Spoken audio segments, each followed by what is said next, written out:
Hello, good afternoon, and good Friday here from lovely South Greene High School on the diamond for this Good Friday afternoon. North Greene, South Greene, part 2 of the series. They'll complete the season series here today. North Greene winners last night 9-1. Today, the South Greene Rebels, a little bit understaffed and undermanned, will look to enact revenge and even the season series at 1. Tyler Nichols, Ethan Cooper, I'm Matthew Palazzo saying hello and welcome into our Friday afternoon broadcast. No school today, so first pitch moved up a couple hours earlier than we typically do see it, but a beautiful day for some baseball. Slightly overcast weather, but temperature right around the upper 70s, lower 80s. It's a good day for baseball. It's a good day to be alive, Tyler Nichols.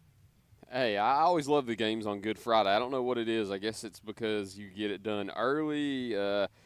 You don't really ever get daytime games. Of course, you start when the sun's still out, but not often do you end while the sun is at its peak. And Good Friday is always just a fabulous day, even without baseball. So it's nice whenever you get to add baseball to it. And it's even better when it's a county rivalry between North Greene and South Greene, part 1 of the series last night over in Bayleton, continuing and finishing up with part 2 today here on Good Friday on another edition of our Game of the Week. North Greene coming in 6-2 on the season. They've stumbled a little bit as they've started conference play, 1-3 in District 1 Single A, but they've also played the top 2 teams, or 2 of the top 3 teams in the district, considering how you view it. South Greene is 1-10 on the season, 0-7 in district play. They have really played the top 3 teams in the district to start their season as well. It's been a pretty strong start for the Huskies.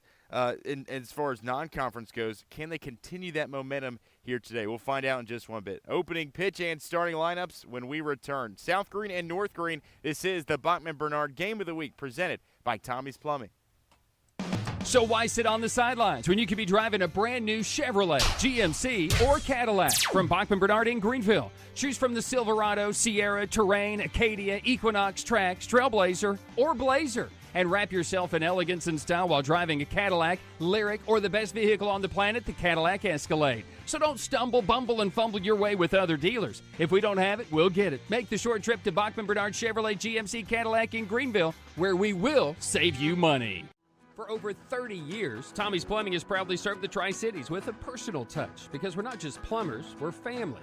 From simple faucet repairs to full plumbing repiping, we have the experience and expertise to get the job done right. We also specialize in water heater and tankless water heater installations, helping you find the perfect solution for your home. Our technicians stand behind their work and always leave your space clean and spotless.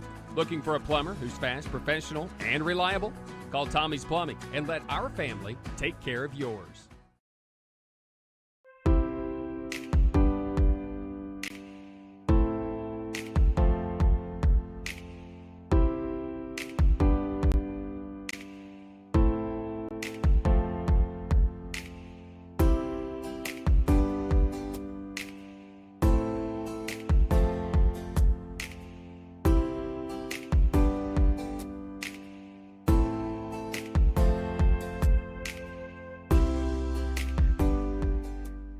Your project needs power.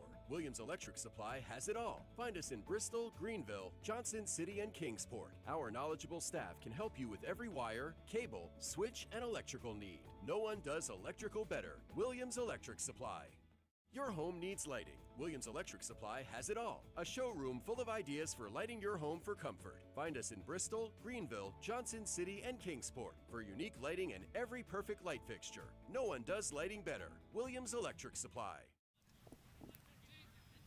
Just about ready to get things going here between North Greene and South Greene, another iteration of the Civil War. Tyler, we were here a week ago today for the softball game against these two schools. Obviously, that one rained out, postponed to next week, where they'll continue that one. We've had a couple of North Greene, South Greene games. We were here during basketball season as well for that rivalry. We were also here for football season. So to be able to cover it now, its fourth sport, pretty cool, considering it being such a heated cross-county rivalry as well. Obviously, North Greene punching up a weight class, 1A versus 2A here today, but really cool to see that completion of all four sports being covered.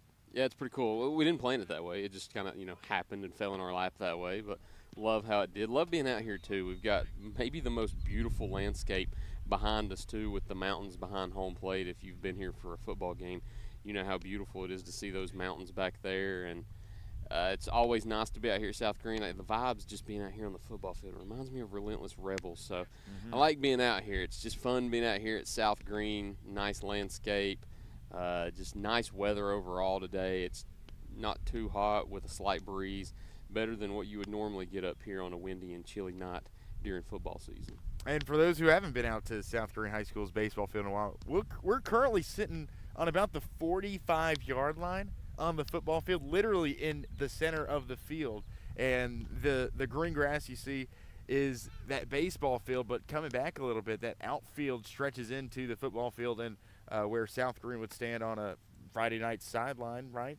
So that bleed over as well. One of the more unique facilities in the county as well, with the temporary fence in the outfield as well. The only one like it in the county, to my knowledge.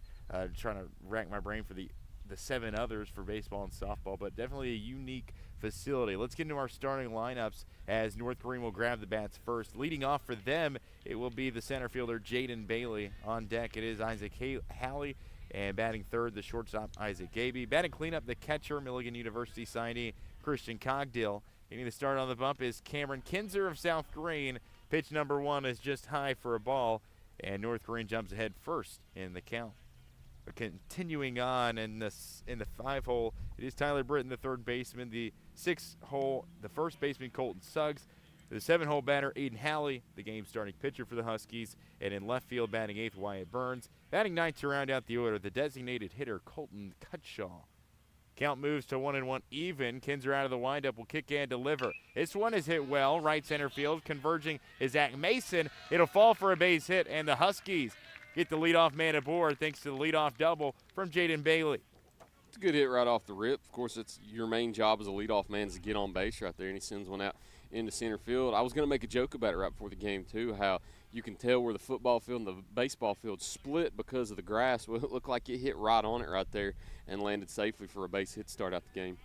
So after a leadoff single from Bailey, no outs and 1 on, Isaac Halley, the second baseman, younger brother of the Husky starting pitcher Aiden, will make his way in from the left-handed batter's box. He'll swing right through a first pitch fastball for strike number 1. Defensively for the Rebels, from left to right in the outfield, it'll be Maddox Brown, Zach Mason in center, and Christian Darnell in right. Middle infield, it'll be Colton Fillers manning his typical shortstop post. He was the starting pitcher last night, got the loss for the Rebels. And T. Ricker, T, singular letter, Ricker, at second base to complete the middle infield, as we see a stolen base here from Jaden Bailey as he gets himself into scoring position, still without an out. At the corners, it'll be Dawson Ripley, the freshman, at third. And at first, it will be Caden Fillers. Behind home plate, Eli Fillers, the first cousin of Colton at shortstop, will complete the battery. Big swing here, and it brings it to a 1-2 count. A little lineup change today for the Rebels, playing without their typical center fielder and third baseman, Pablo Rosario and Charlie Lane. They're both out of state for a track and field competition, as this is fouled off the bat of Isaac Halley back off the netting. So a new look lineup for the Rebels in the home whites. Beautiful jerseys with the red maroon pinstripes, the maroon caps as well. The knicker pants. Coming set. Kinzer, nice breaking pitch there. Gets the strikeout for the first out of the inning. Halley couldn't time it up. And so with 1 out and a runner on second base, it'll be Isaac Gaby, the Husky shortstop, stepping in. Gaby, a fantastic year last year. He's already off to a hot start as well through the first month of the season. He'll see a first pitch in for a strike, and Jaden Bailey will grab his second stolen bag of the game. Moved 90 feet away from scoring the game's opening run. Gaby, a kid last year, a 2025 All-Greene County selection, 364 batter with a 491 on-base percentage. As he'll see another pitch, this one way in for a ball. 6 doubles, 3 triples, and 23 runs driven in for the junior last year. Now this year a senior. Hard to believe that his time here in his prep career is coming to an end. Standout basketball player as well. He'll piece this one out into left field. It'll get past the glove of the left fielder, Brown. Gaby comes into second, sliding head first. He'll get gunned down. The run will score, and so it'll be an RBI single for Gaby. Bailey touching home from third base, but South Greene able to get the relay in thanks to Maddox Brown's throw from left field and limit the damage. 1-0 Huskies lead. Second base hit of the day for the North Greene Huskies, scoring Bailey there. Hey, we were at this Greenville softball game last night, Tyler. We talked about how important it was to be on the base paths. We often talk about football there being 3 separate games. You've got your offense, your defense, your special teams, 3 different facets. I think pretty much the same in baseball and softball. You got your offense, your bats, pitching, and your defense. Your pitching, your defense. The base running, it's not necessarily its own separate category, but it's very important, and we saw that last night in that Greenville game. I guess that's kind of the same as offense, kind of like how blocking is included in offense in football, but it's a lesser talked about part. It's big to get that leadoff runner on and to score him though, especially when you're the road team too, because you come in and you bat first and you're able to get on the board first. So you want to take control early. You want to take it to them before they can take it to you in the bottom half. 2-1 the count on the cleanup batter Christian Cogdill, and he'll see the breaking ball bounce and exit behind him. Cogdill, the Milligan University signee. We were at his ceremony back in January. As we wielded a hot bat for the Huskies. Had a great day against South Greene yesterday, actually. A couple of hits in that 9-1 victory. He'll draw the 5-pitch walk here and trot down the first base line. Huskies with a man aboard first with 2 outs. And it's the catcher, so Coach Palmer will take a timeout here to sub in a courtesy runner. And I didn't bring my binoculars today. It looks to be 11 for North Greene. North Greene, a team that's got different numbers for each jersey, but that'll be Turner Collins over at first base. Just 3 separate substitutions for Coach Palmer's bunch today, who have just 13 dressed. They'll take a look back at first. Collins slides back in. The pitch by Kinzer is up and out for ball number 1.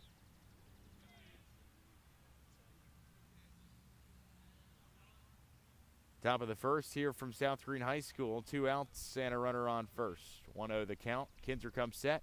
Delivers home. Letter high for a ball. And the count will move further in Tyler Britton's favor. Britton, the third baseman, left-handed batter here. We'll see another pitch low for a ball, and sliding into second safely, it's Turner Collins, the courtesy runner. So after a walk drawn by Cogdill, Collins, the courtesy runner, will steal second to put himself into scoring position. Tyler Britton, with a chance to do some damage here. He'll draw the walk on 4 pitches, and just like that, back-to-back walks drawn with 2 outs, and the Huskies looking to stage a bit of a 2-out rally here as they will send Colton Suggs, the 6-hole batter, up to the plate. Colton's got a big frame too. I think offensive lineman on the football team, so for him right here, you want to see if you can get a power swing in here early to see if you can drive one into the gap. Pitch by Kinzer that clips the corner for a strike. And I remember back in football season, because Suggs was one of the guards. Yeah. And I know Coach Tilson likes to run that zone play.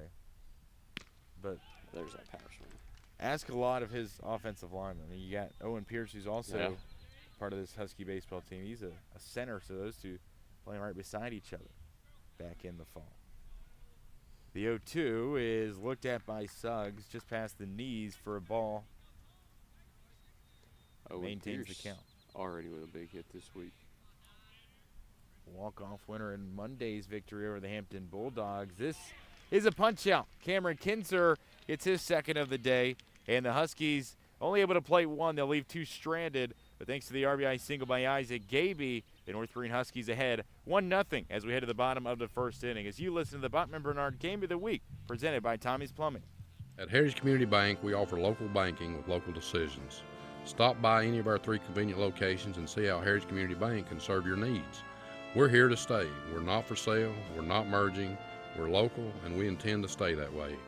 From small business banking to personalized checking accounts with online and mobile capabilities, Heritage Community Bank can take care of all your banking needs.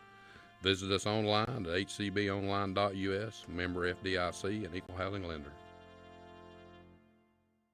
At many dealerships, you get what you'd expect. Games, gimmicks, and shady sales tactics. At Gateway Nissan in Greenville, expect the unexpected. Low prices, convenient service, and a great buying experience. Get our Gateway exclusive lifetime powertrain warranty. No worries for life.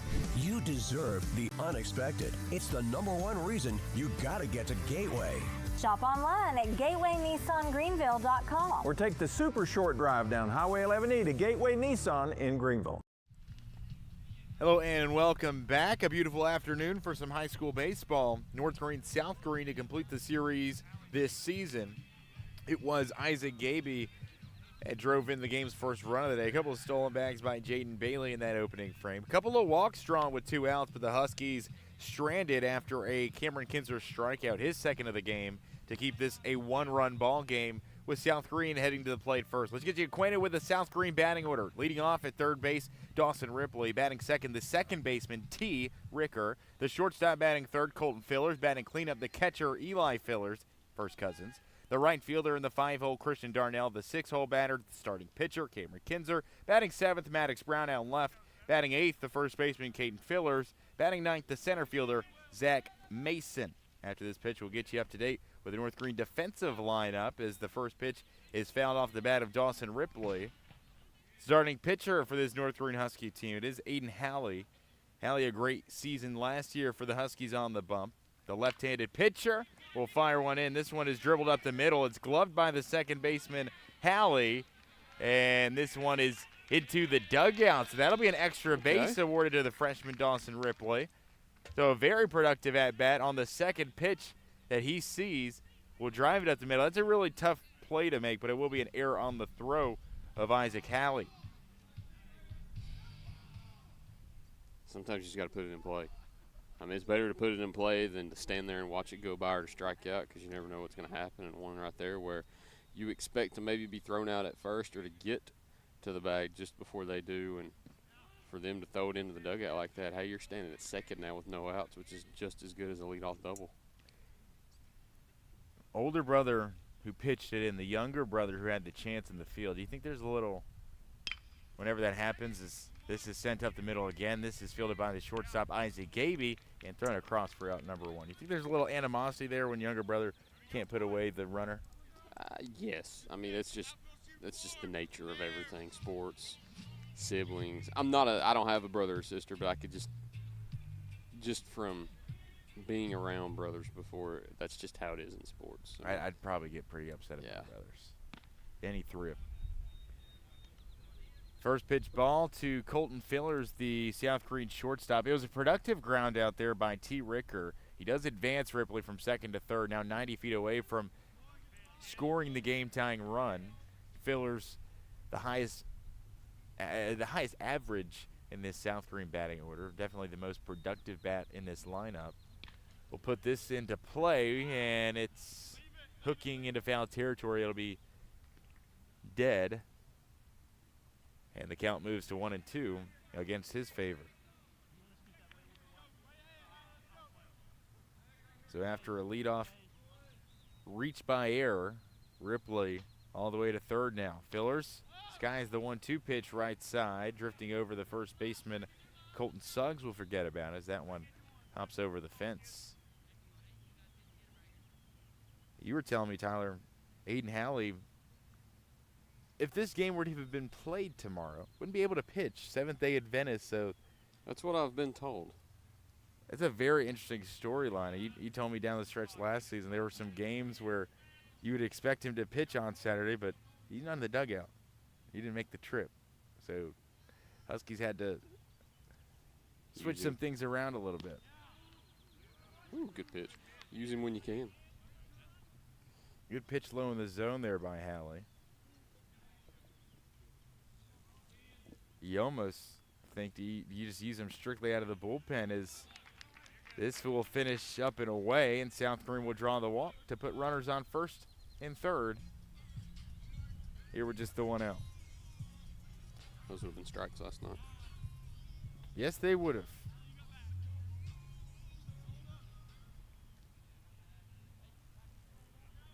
1-0 North Greene leading here at the bottom of the first with runners at the corners. South Greene threatening. First pitch high and upstairs on Eli Fillers. His cousin who just drew the walk standing at first base. The catcher, Fillers. Talking about siblings, Eli with an older brother and an older sister. Sister played at Greenville High School, but brother Ty, he played a little bit of baseball back in the day. Interesting dynamic with Hallie, too, being a lefty.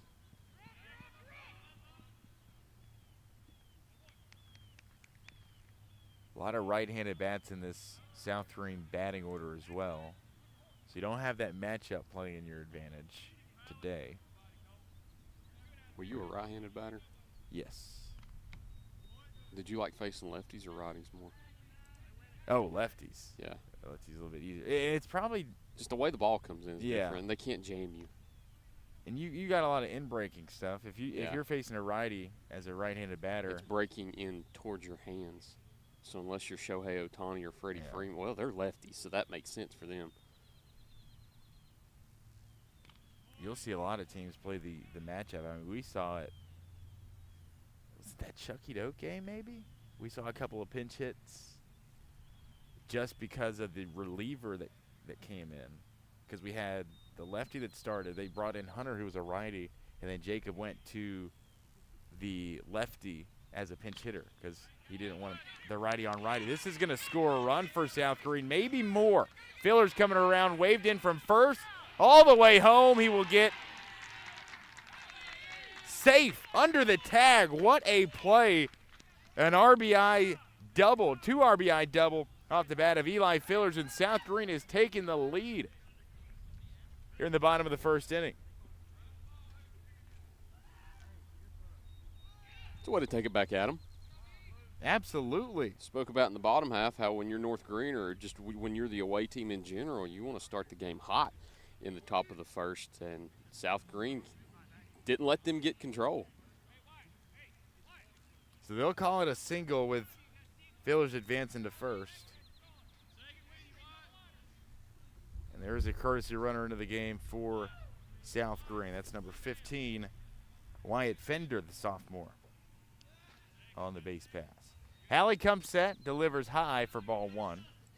Christian Darnell steps in for the South Greene Rebels. The right fielder looking to trade places with Fender at second base. Healthy cut on this one to tie the count up at 1s.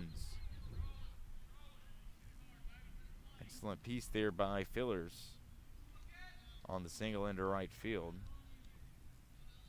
How about Fillers able to score from first on the play? That sets up base running. You talk about base running being such a key part of the game. You got to be hustling to make it from first to home. You got to be hustling on contact, because if you're just jogging over to second, you might not make it home. This is piece into center field. All the way out, it'll be fielded by Jaden Bailey. The throw in, not on target. South Greene will play one more. 3-1 Rebels, and it's a single plus an extra bag for Christian Darnell. South Greene stretches the lead to 2 here at the bottom of the first. How about a wake-up call for this South Greene baseball squad? And just 1 out still on the board, too. So they've still got room to work with right here. Even if you get a ground out or a fly out, maybe tag up, get over to third, and another base hit drives you home. So South Greene's still not over this inning yet. Undermanned, losing 2 of their best players in the lineup as the first pitch of the at-bat for Cameron Kinser is skied up to the left in the infield grass, and Hallie goes over to make the grab for out number 2. But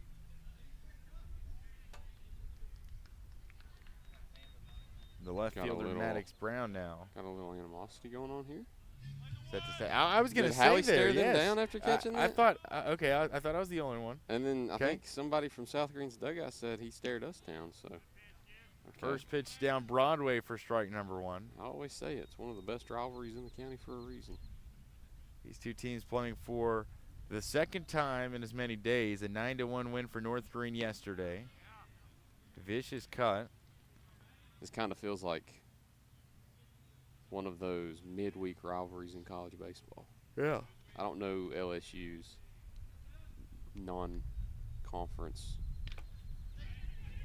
This is grounded to the shortstop. Gaby will field it on the run and make the throw for out number 3. But a very productive inning for South Greene. 3 runs on 2 hits. They plate the third on an RBI single from Christian Darnell. They take a 3-1 lead into the second inning. How about that for a punchback? We move to the second here on First Horizon, Green Sports Zone.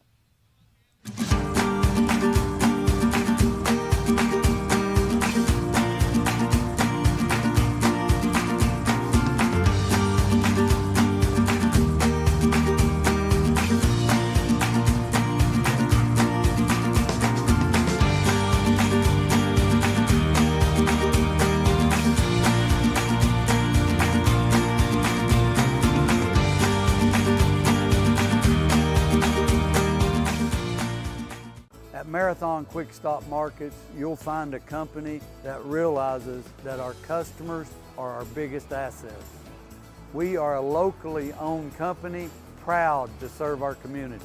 So we do everything with you in mind. We clean and sanitize our stores, provide a well-lit, monitored area to keep you and your family safe. You can always expect a friendly staff and a large selection of products with weekly specials. Stop in at a nearby Marathon Quick Stop Market today. South Greene punches back in the bottom of the first inning thanks to an RBI single by Christian Darnell, a 2 RBI base knock from Eli Fillers, and you blinked, and South Greene has taken a 3-1 lead. A little bit of animosity building between these two longtime cross-county foes. Set to lead things off for the Huskies. The bottom of the order, 7, 8, 9, is Aiden Halley will step to the plate. Wyatt Burns on deck, and Colton Cutshaw, the DH, is in the hole. Cameron Kinzer out of the windup will toss one in. It's lifted up into center field here by Halley. Moving back to make the grab is Zach Mason, and the first out of the inning is recorded. Always found it hard in center field when it was an overcast day, because not only do you have to fight a little bit of the sun poking through, but the baseball just tends to blend in much better with that cloud cover. I always found that a little bit more difficult than some people might imagine. But a good job by Mason there navigating through the clouds to grab it for out number 1. Different places have different little, I guess, I don't know the word to use like that. Like, I know Stanford has that twilight sky where there's like a 15-minute period at night where you don't see the ball when it goes into the sky. So, yeah, that's especially here today, too. You got a little bit of cloud cover. It kind of makes it look like just a white sheet of paper in the sky. And it's really bright, too. Yes. I found myself squinting out there, not just because of it's so far away, but it is extremely bright here today on Good Friday. I think all the South Greene outfielders have been smart enough to bring sunglasses out with them today. Strike 2 swinging. Kinzer quickly fires up the 1-2. It's belted into right field. Christian Darnell will move in and make the catch for out number 2. Couple of quick outs for this Rebel defense, and with 2 outs, nobody on, the lineup will be completed for North Greene, with Colton Cutshaw stepping to the plate.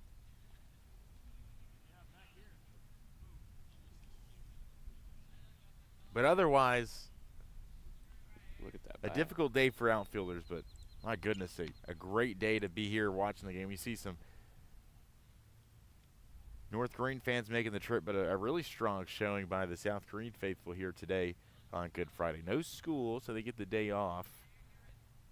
Busy day just driving here around town. It felt like there was a ton of cars on 11E today for whatever reason. A lot of people out doing things here on a Friday afternoon. It is 3-1 Rebels here in the second. Cameron Kinzer looking to record the final out of the inning. Sent on the ground, and this nearly enters the South Greene dugout. I think Colton might have the best bat on the team. That pencil bat's always my favorite. Oh, definitely.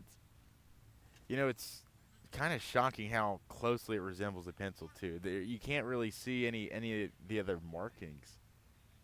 You see the pen, it just looks so close to an actual number 2 pencil. He'll be hit by the pitch, and he will wear it to become the first base runner of the side-on for the Huskies. Remember LSU's former catcher Hayden Travinsky used to use the number 2 pencil bat. I think that was my introduction to it, too. I think it was everybody's introduction. That was one of the first times I remember seeing it. Did Travinsky bat number 2 in the lineup? Because if he did, that would have been very poetic. A number 2 pencil for the number 2 hole batter. I think he was actually he might have he started like in the 6 hole.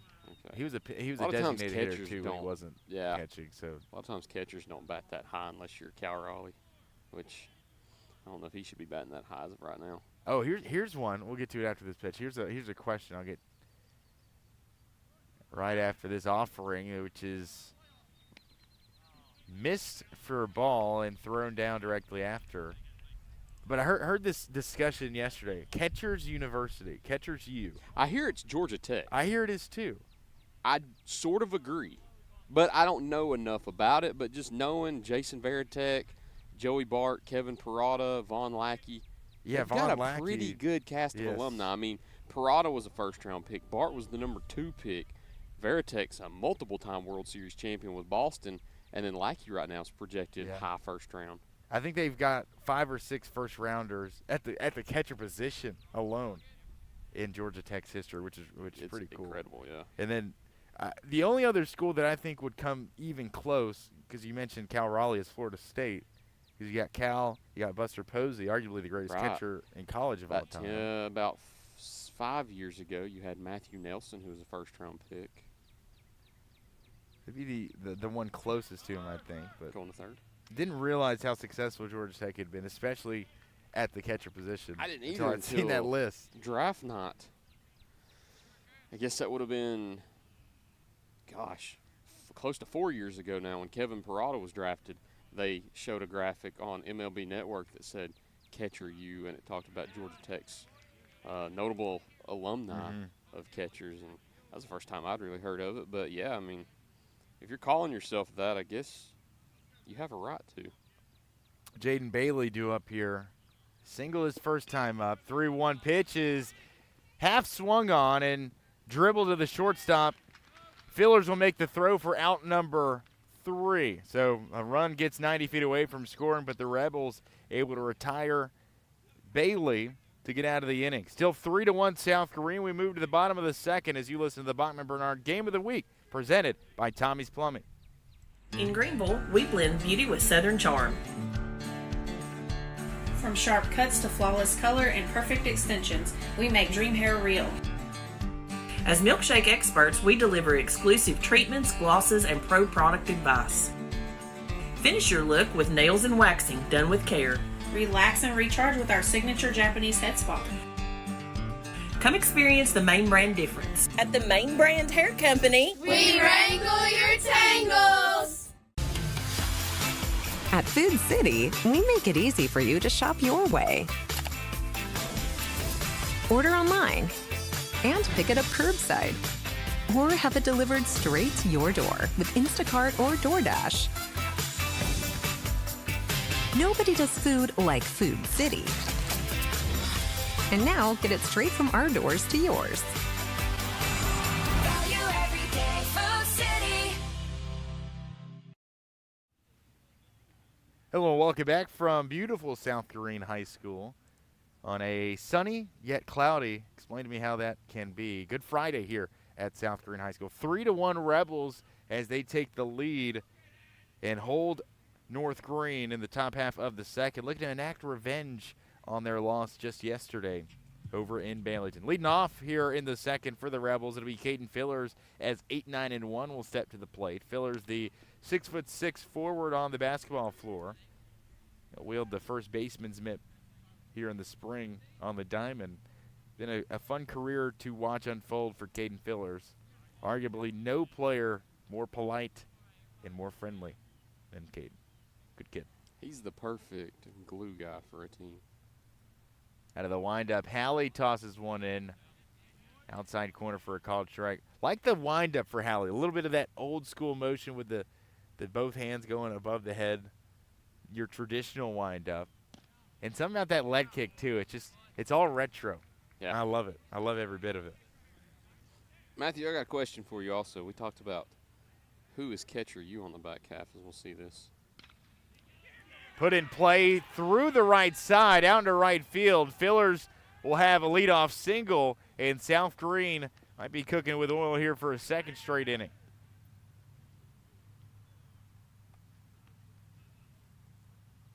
So now that's back-to-back innings where South Greene gets the leadoff runner on. The first by the air. Now with Fillers' base hit down the right field line. And that one just barely missed the bag over at first base. So Fillers stands at first, and the 9-hole batter, Zach Mason, will step in, the center fielder, batting for the first time today. Halley out of the stretch now. We'll toss one in. The first time we've seen him with just one base runner at first.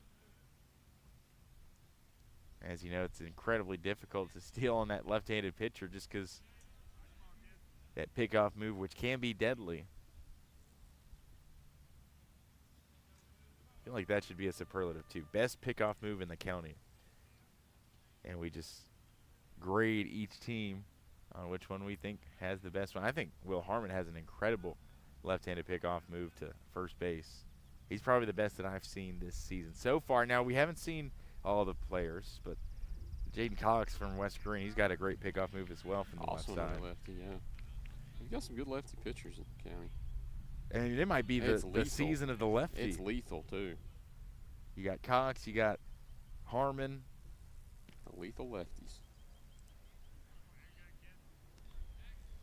Trying to think of Chucky. I'm not sure if Chucky Doak has a left-handed arm. I've only seen righties for Chucky Doak. Gavin, Kipton. You got Halley for North Greene. Lincoln. Hit in to the mid infield, and it's fielded by Gabe. He flipped up for out number one at second base. So they'll get the lead runner, but it'll be a fielder's choice for Zach Mason as the lineup will turn over.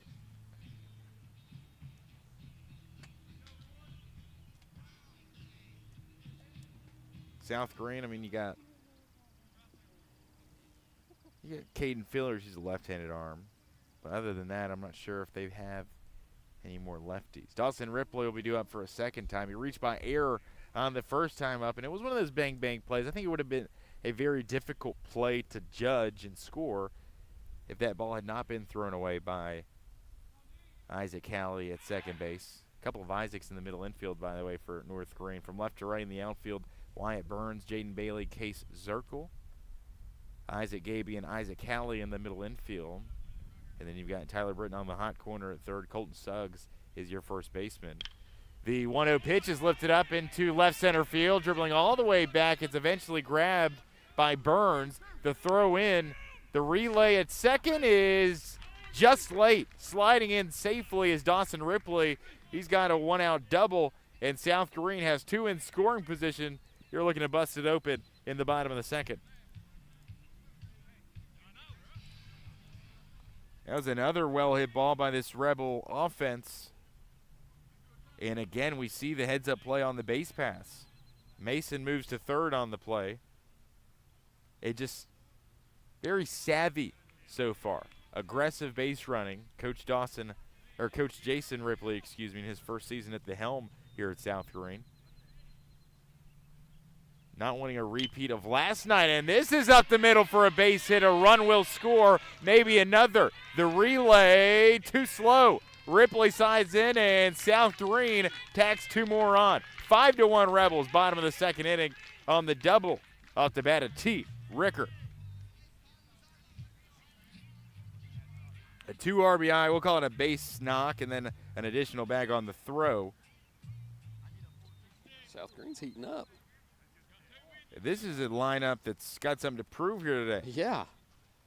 We've not seen South Greene play like this year.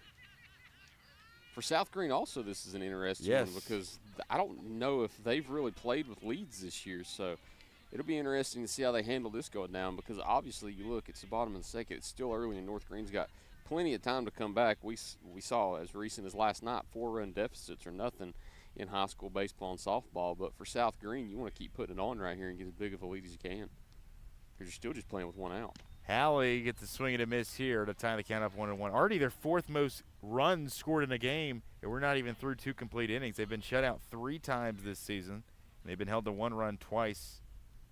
Their season high in runs scored, their lone win, their lone time reaching into double figures. That was that win last Thursday at Unaka, an 11-2 victory. Other than that, 6 runs against Claiborne and a 2-run loss.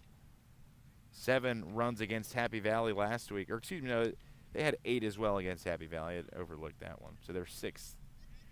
Your 5th highest total already of the season. But, I mean, you played 11 games. It's pretty impressive to do without the second inning even being completed. Hallie gives a look at the base runner and tosses one home. And that will just miss for a ball. Hallie needs a strikeout right here, too. Because you want to limit the damage, but you don't want it to be put into play. Ground ball moves into third. The 2-2, and it's a swing and a miss. Hallie with punch-out number 1 on the day. It's his first. Hard to believe. That's the first time a Rebel batter has gone down by way of the K. Colton Fillers, no less, the strikeout victim. So Eli Fillers will step to the plate. The 2 RBI single, his first time up, to bring across the first Rebel runs of the ball game. 5-1 South Greene here at the bottom of the second with 2 outs and a runner in scoring position. Eli Fillers waves the bat from the right-hand side. He'll lift it up left field, moving over his Burns, and he will misjudge it. It's over the head, and a run will score for South Greene. Fillers coasts into second. It's an RBI double with 2 outs, and South Greene leads 6-1.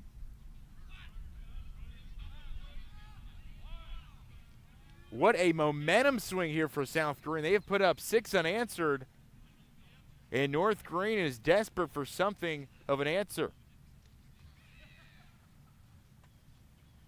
And the big bat of Eli Fillers continues to deliver. 2 for 2 with a double and 3 RBIs here today for the senior, or for the junior, excuse me, in Eli Fillers.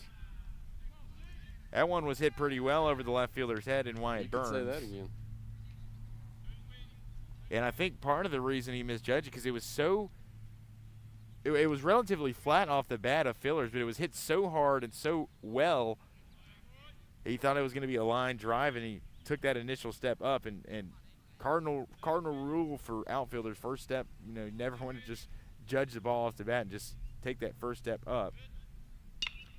Another ball into play. It's fielded by the second baseman, Hallie. The throw is in time, and the inning is over, but not before South Greene plates 3 here in the bottom of the second. An RBI double from Fillers, a 2 RBI single by T. Ricker, and the Rebels lead it by 5 as we move to the third inning. And you listen to South Greene and North Greene here for the Bachman Bernard Game of the Week, presented by Tommie's Plumbing.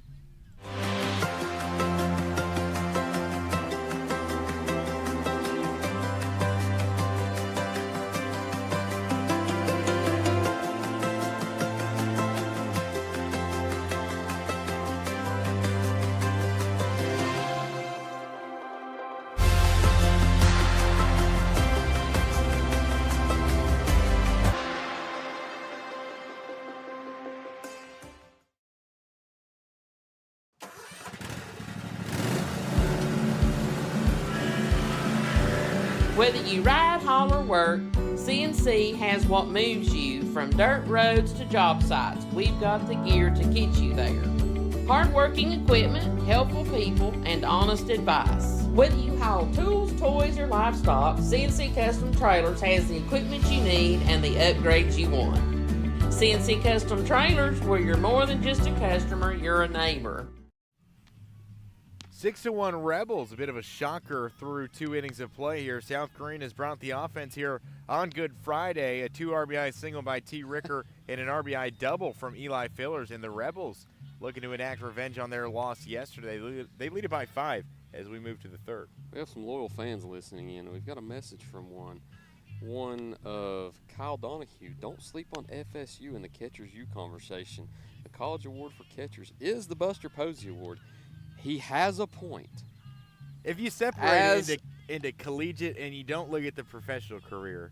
As a Florida State fan, of course, Coach Donahue is going to have that argument. Right. But he does have a fair point.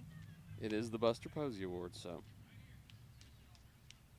Didn't realize this until this spring training, but Buster Posey, is it the president of operations in San Francisco? He's something in. Or a GM? A major in the front office, yeah. I think he was the major catalyst in hiring Vitello. Tony V, yeah. I believe so. 6-1 Rebels, though. Let's start the third inning, shall we? I still have that question for you, but South Greene went on such a tear right there, I never got around to it. We'll see if I can get it in after this pitch right here. Huskies bringing 2, 3, and 4 to the plate here as we begin the third inning. It's Halley, Gaby, and Cogdill. Halley 0 for 1 with a strikeout thus far. The younger Halley brother, Isaac, the second baseman. Both of them lefties, though, to my knowledge, as far as batting goes. True. They'll send the first pitch through the right side into right field for a single. The third pitch of the at-bat. And the leadoff man once again will reach for North Greene, the second time they've had a leadoff single here today.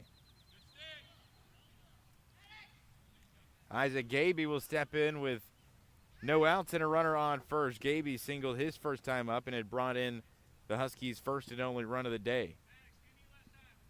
Cameron Kinser, to his credit, he has been doing a good job of missing some of these North Greene bats and really,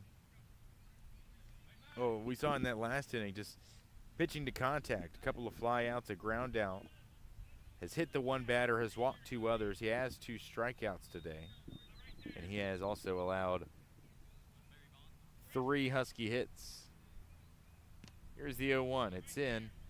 And Gaby, I'm not sure how Gaby gets his bat around so quick. It feels like on pitches like that, he's just sitting there and he's got a take sign. He's in no hurry to swing. It's fascinating to watch. What is it? The bat speed? Bat speed. Bat speed, yeah. Oh, yeah. I don't know why I just blanked right there.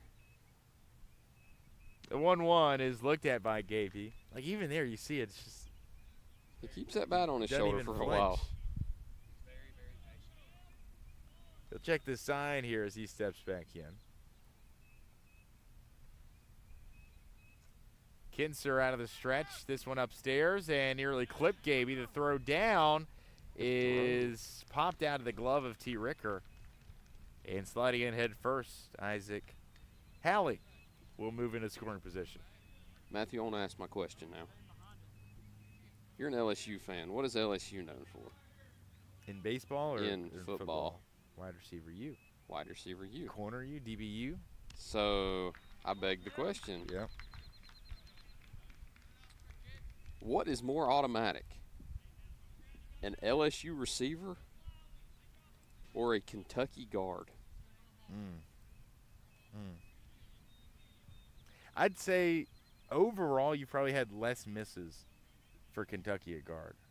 I would go with Kentucky guard because historically this is pegged off the hip of Cogdill, and North Greene has loaded the bases. We'll continue this conversation here in a little bit. But we do have an interesting development here, yes. South Greene was heating up when we As soon as I asked the question, yes. North Greene now, bases loaded, no outs. A walk and a hit-by pitch to follow the Halley single, and North Greene has runners on every base as they have a mound visit underway. It's one of the 3 assistants, David Cox, Brian Fillers, and Corey Malone, on this Rebel coaching staff.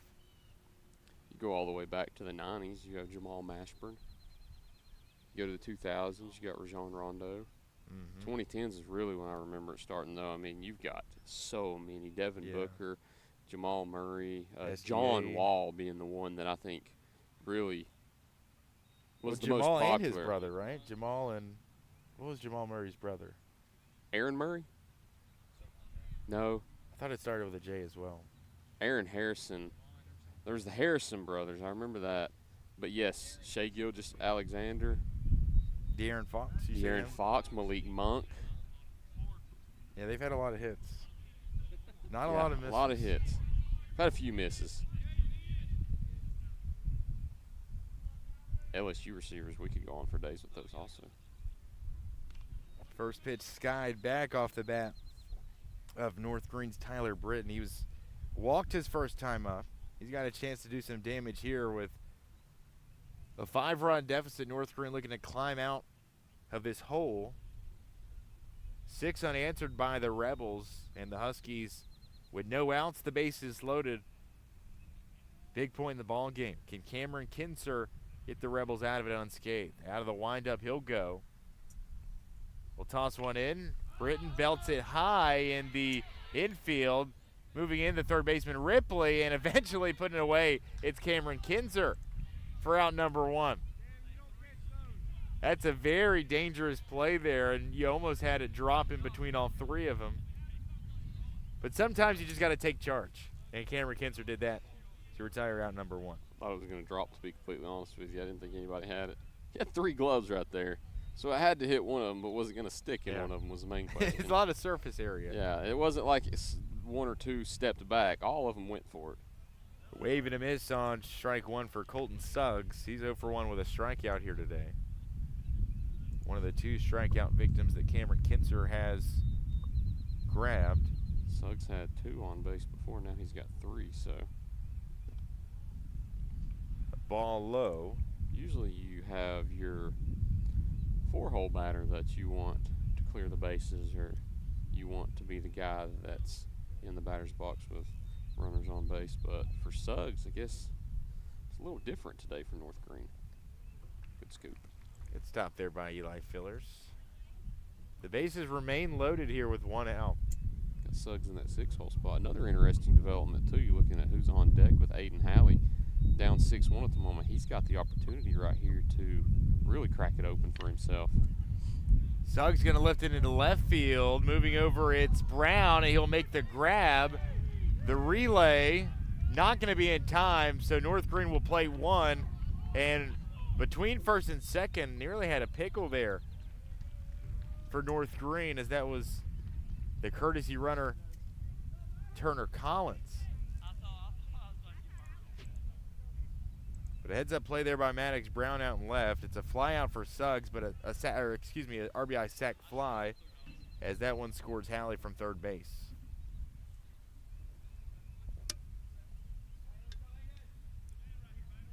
North Greene puts an end to that run of 6 straight by South Greene. 6-2, the updated score here at the top of the third. Halley going to hit this one well into shallow center, and it gets past the glove of Fillers. Gaby scores from third. The throw to third is just high, not on time. Halley going to take second base, and he's safe.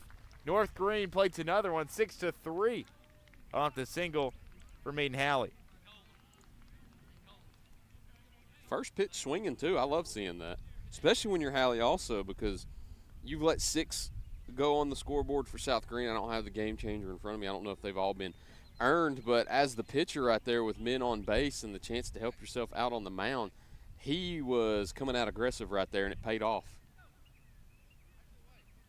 5 of the 6 have been earned. That leadoff error to start the game. He was the one that ended up coming in to score. This is bounced back to the hill, fielded by Kinser and thrown across in time. But North Greene able to plate a pair. A run on 2 hits. They do leave a runner on. They've cut the deficit to 3. 6-3 Rebels as we move to the home half. This is the Bachman Bernard Game of the Week, presented by Tommie's Plumbing. When it comes to healthcare, no one wants to feel rushed. At Abundant Healthcare Clinic in Greenville, we take the time to listen, explain, and truly care. We're a nonprofit clinic backed by 60 years of experience from Evergreen Life Services. From sports and routine physicals to common illnesses and minor injuries, we focus on you, not the clock. Call 423-278-2501 to schedule your appointment today. Abundant Healthcare Clinic. We take the time. Others don't. So why sit on the sidelines when you could be driving a brand new Chevrolet, GMC, or Cadillac from Bachman Bernard in Greenville? Choose from the Silverado, Sierra, Terrain, Acadia, Equinox, Trax, Trailblazer, or Blazer. And wrap yourself in elegance and style while driving a Cadillac, Lyric, or the best vehicle on the planet, the Cadillac Escalade. So don't stumble, bumble, and fumble your way with other dealers. If we don't have it, we'll get it. Make the short trip to Bachman Bernard Chevrolet GMC Cadillac in Greenville, where we will save you money. 6-3 Rebels. North Greene able to plate a couple to bite into this 5-run lead for South Greene. They've cut it to 3 after an RBI single by Aiden Halley and an RBI sac fly by Colton Suggs. So a 3-run ball game here. Second time these two teams have played in consecutive days. Let's start here in the bottom of the third. Rebels have scored all 6 of their runs these last 2 innings, 3 each in the bottom halves. 6 runs on 6 hits, no errors. North Greene 3 runs on 4 hits, the 1 error. Aiden Halley quickly out of the windup will fire in a first offering, a strike on the outside corner. Colton Cutshaw will step to the plate as Cameron Kinzer will step to the plate as 6, 7, and 8 will step up for South Greene here to start the frame. Kinzer fouled out to the pitcher his first time up. Halley in a pitcher-on-pitcher matchup here. Kinzer way ahead will foul it off out of play.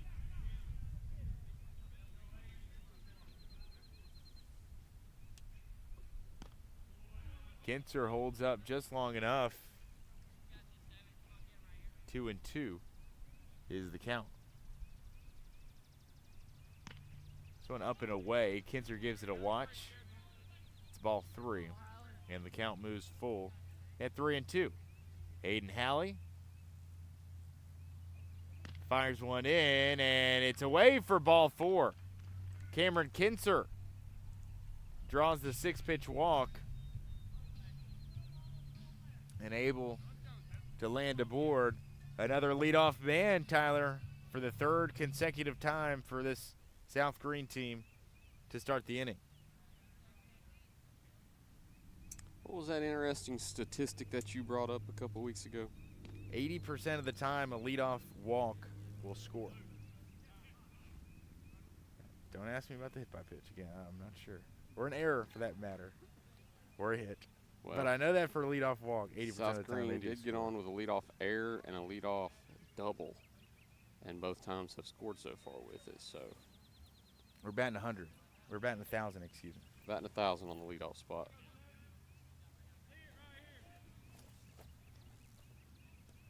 In with no outs and a runner on first, it'll be Maddox Brown. He's had a couple of decent putouts here. He's a fan favorite here at Green Sports Zone for sure. Sunny day, or a cloudy day, excuse me, but the sun is starting to poke out here at the ballpark.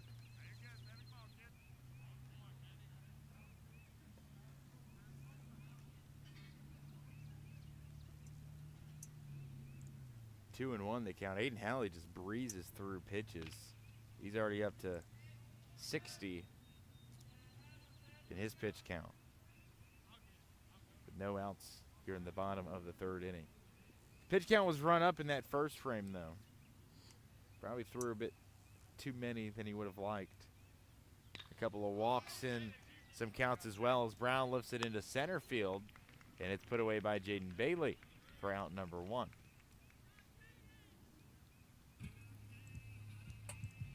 So with an out runner on first, Caden Fillers will step in. Is that a Rod Wave walk-up? I thought it was country music. Really? Is country? Okay, there it is. Might be Big X to plug. Fillers swings right through it for strike number 1.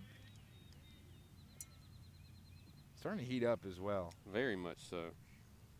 Our tent is not doing us any good right now. Yeah, that sun is really just belting down on us. As far as the temperature goes here, 78 degrees and cloudy. By far the hottest part of the day. We picked a pretty bad time to do a ball game. No chance of rain here today, though. Humidity, 46%. What's the UV? What is the UV, Jules? You should know this. That's it. 4. Moderate. Not bad at all. This is scooped up by Fillers into left field and gloved by Wyatt Burns for the second out of the inning. It's hit well, but Burns didn't have to move very far to reach it. So F8, F7, 2 outs and a runner on first still. After drawing the leadoff wall, Cameron Kinzer stands over at first base. Aiden Halley on the hill from the stretch will kick and deliver. Swung on by Zach Mason. Mason, the 9-hole batter, for a second time today. He reached on the fielder's choices last time up. Halley looking to get out of a jam after surrendering the leadoff man aboard. This is a good throw by Cogdale, but a little odd positioning there for Gaby to reach back and make the tag. And the speedster for South Greene, the courtesy runner Hayden Justice, will have a stolen bag here.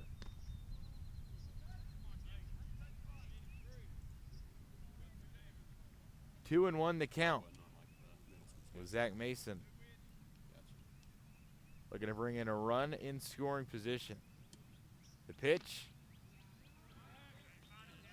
spat on by Mason, and the count moves further in his favor. 3 balls and 1 strike. Halley out of the windup. Will toss one in. Big swing by Mason, and it's fouled off the black padding on the backstop. Didn't realize how close the press box was to that netting, but that black cinder block, I mean, a net that gives just enough to where if you foul it off and it hits off of that block, it comes bouncing off of pretty fast. Half swing here by Mason. It's not quite Chucky Doke close, but it is a very short backstop also. It might actually be Chucky Doke close. I haven't really compared both. By far the 2 shortest that I've ever played at. 2 shortest in the county for sure. North Greene and West Greene kind of have just a basic North Greene's backstop. is abyss. I feel like West Greene's is too.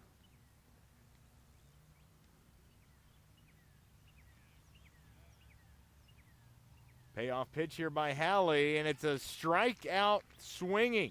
Aiden Halley with his second punchy of the day, and North Greene, despite surrendering the leadoff walk, able to get out of it unscathed. 6-3 Rebels. We move to the top of the 4th inning. This is the Bachman Bernard Game of the Week, presented by Tommie's Plumbing.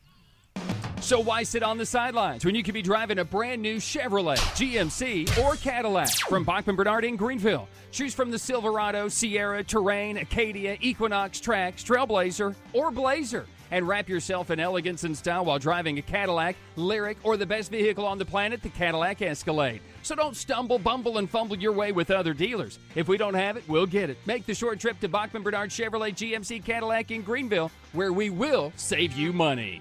For over 30 years, Tommie's Plumbing has proudly served the Tri-Cities with a personal touch, because we're not just plumbers, we're family. From simple faucet repairs to full plumbing repiping, we have the experience and expertise to get the job done right. We also specialize in water heater and tankless water heater installations, helping you find the perfect solution for your home. Our technicians stand behind their work and always leave your space clean and spotless. Looking for a plumber who's fast, professional, and reliable? Call Tommie's Plumbing and let our family take care of yours. Well, despite the leadoff walk, North Greene unable to do anything with the first base runner of the inning. The runner left stranded. And the deficit remains 3. So 6-3 South Greene here. Cameron Kinzer has dealt for the most part of this ball game.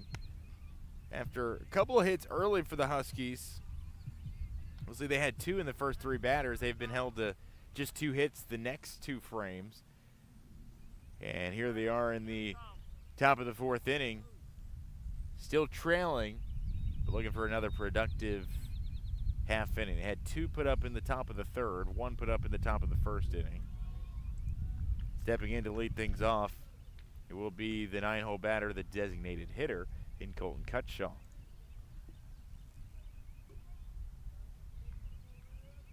Three innings of work so far from Kinzer, 4 hits allowed, 3 runs, all of which earned, 2 strikeouts and 3 walks surrendered.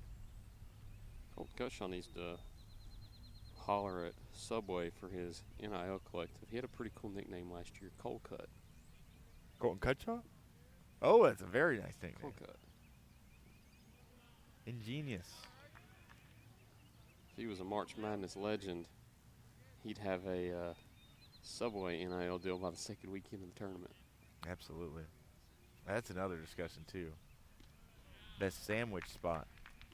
Ooh, that is a Or discussion. well, let's go sandwich chain. Because I love Sandwich House, but let's Yeah, start. the with Sandwich those House is national- good. Those national. Sandwich House is chains. good. I'm gonna go. Just. Hey, your another normal leadoff Subway. walk, by the way, by the Huskies. I'm gonna go your normal Subway. You gonna go Subway? I've always loved Subway since I was a young boy. I respect it. A lot of people say Jersey Mike's. I'm a Jersey Mike's guy myself. Okay. Love the cold cuts. Mike's way all the way. E-Dog, what's yours? So we got 2 Subways. What's Two Jules got in the Subways. back? Firehouse. That's a okay. great pull. I don't know if I've ever eaten at Firehouse. Really? I know. You got to go there. Meatball subs. Jimmy John's is another that we have in Johnson City that not a lot of people talk about. I don't know if I've ever had Jimmy John's. To be honest, the only time I've ever had Jimmy John's, they were giving out free subs on ETSU's campus one day. It's the only time I've ever had it. This gets out of the I believe this is ball 7 now. grasp of Eli Fillers. I believe you're right. It's 7 straight now, and we'll have a mountain visit here as Coach Ripley will move out to the hill, possibly to make a change from his starting pitching. Cameron Kinzer, who started this thing, actually walking behind the South Greene players warming up today. I thought, and it was kind of confirmed to me through the players and talking with some of the staff, Isaac Gaby went the complete game distance yesterday, so you knew North Greene was going to have nearly everybody here today, but South Greene, who pitched Colton Fillers in the loss yesterday, didn't throw Ripley. I believe Ripley threw earlier this week, though, and he might be expended. A Monday and Tuesday series against Happy Valley for South Greene. And a strike here to end the streak. So Cameron Kinzer able to find the zone. Productive mound visit by Coach Ripley, at least for now. And back in, Jaden Bailey will draw the second consecutive walk with no outs and 2 runners on now. Coach Palmer going to shout instructions to his offense. Isaac Halley will now step in. 1 for 2 with a single his last time up and a stolen base. Up and away as he jumps ahead in the count 1-0. You talk about pitchers wanting to help their own cause and initiate their own run support. Aiden Halley currently a chance to do that right here. Kinzer comes set, comes home. Big swing there by Halley. They're going to throw back to first, but nothing doing as Bailey will scamper back. Isaac Halley, excuse me. Little Halley. Yes, Little Halley. Little Isaac, the second baseman.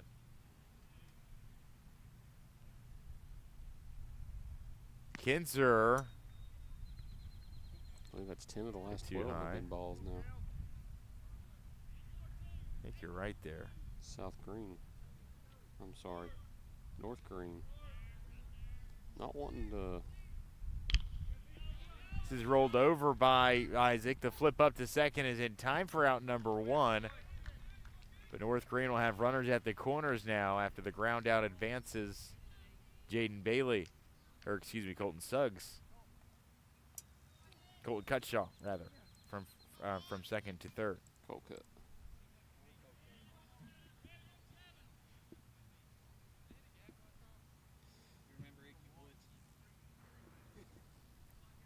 One for one day for Isaac Gaby with a single and RBI back in the first inning. But not the guy you want to see with a runner in scoring position. Now 2 in scoring position for North Greene. How did Bailey how did they take Did second he go base? over? He must have went over on the when he showed bunt. Okay, so I gotta get back to the I missed it play-by-play also. here.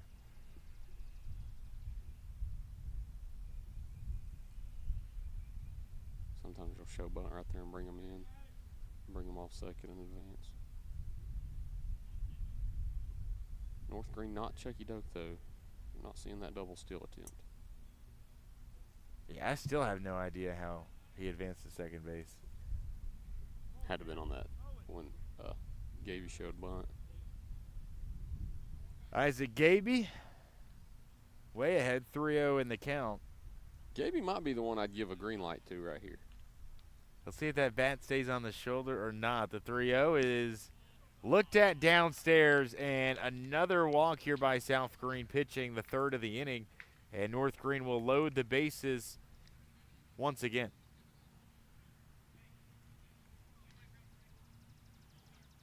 For back-to-back innings, they've done it here with less than 2 outs. And Coach Ripley will now send for his bullpen and will make a pitching change. We'll take a break, take a 2-minute break, and then come back, tell you all about the new South Greene pitcher when we return. 6-3, South Greene leading, but North Greene's got the bases loaded with just the 1 out. When we come back at the plate, Christian Cogdill when we return. 6-3 Rebels.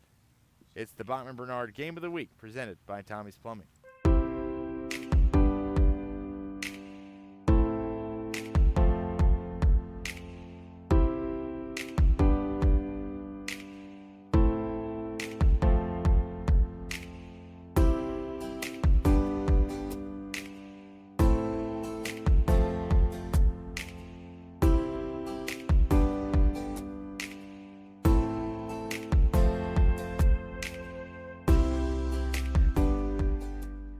Your project needs power. Williams Electric Supply has it all. Find us in Bristol, Greenville, Johnson City, and Kingsport. Our knowledgeable staff can help you with every wire, cable, switch, and electrical need. No one does electrical better. Williams Electric Supply. Your home needs lighting. Williams Electric Supply has it all. A showroom full of ideas for lighting your home for comfort. Find us in Bristol, Greenville, Johnson City, and Kingsport for unique lighting and every perfect light fixture. No one does lighting better. Williams Electric Supply. At Heritage Community Bank, we offer local banking with local decisions. Stop by any of our 3 convenient locations and see how Heritage Community Bank can serve your needs. We're here to stay. We're not for sale. We're not merging. We're local, and we intend to stay that way. From small business banking to personalized checking accounts with online and mobile capabilities, Heritage Community Bank can take care of all your banking needs. Visit us online at hcbonline.us, member FDIC, and equal housing lender. At many dealerships, you get what you'd expect. Games, gimmicks, and shady sales tactics. At Gateway Nissan. Hello and welcome back from South Greene High School. First pitch back is lifted into center field. Zach Mason will drift over, make the grab, but it's an RBI sac fly for Christian Cogdill. And the Huskies able to play one and cut the lead in half for South, or not necessarily in half, but nearly 6-4. Here in the top of the 4th inning. Productive swing by Cogdill. First pitch swing, and also Dawson Ripley's first pitch of his day. And again, you talk about weird baseball statistics. Christian Cogdill is technically 0 with an RBI and a walk and a hit by pitch. First pitch is lifted back off the bat of Tyler Britton. He's 0 for 1 with a walk. New pitcher into the game for South Greene. Very talented freshman arm, the right-handed pitcher, the 6'2 freshman, Dawson Ripley. Ripley pitched earlier this week in that loss Tuesday against Happy Valley. Actually got the start. Listen to his line, Tyler. He goes an inning and 2/3. Gets credited with the loss. 4 hits, 12 runs, 2 were earned. And he struck out 2, walked 5. This is grounded through the right side off the bat of Britton. They'll wave in Halley from second base. He will score. Gaby's on his way as well. The relay in time, but the tag is missed. Isaac Gaby comes in and will tie it up at 6 apiece. And now we have a ball game again. A 2 RBI single by Britton. He'll take the extra bag on the throw. What a heads-up play on the base pass there by Gaby. I think that's another instance where you score from first to home. Yes. On a single. This is batted away by Colton Suggs. We're all tied up 6 apiece here in the top of the 4th inning. And it's like we were discussing last night, having that killer instinct. he stops at third, and I think all of us thought that he was just going to hold up right there. Right. But, I think South Greene thought that as well. Yes, everybody did. I didn't see if he even had the green light over there, to be honest with you. The 0-1 bounced off the South Greene dugout. I'm assuming Coach Palmer trusts him enough, so I'm sure nobody's above the law. If he would have been out right there, Palmer would have probably been a little upset, but this is grounded right side. It's fielded by T. Ricker. The throw is bounced and scooped by Fillers. North Greene able to tie it up here in the top of the fourth. 3 runs on just 1 hit. They do leave a runner stranded as we head to the bottom of the fourth. Tied at 6 here from South Greene High School for the Bachman Bernard Game of the Week, presented by Tommie's Plumbing.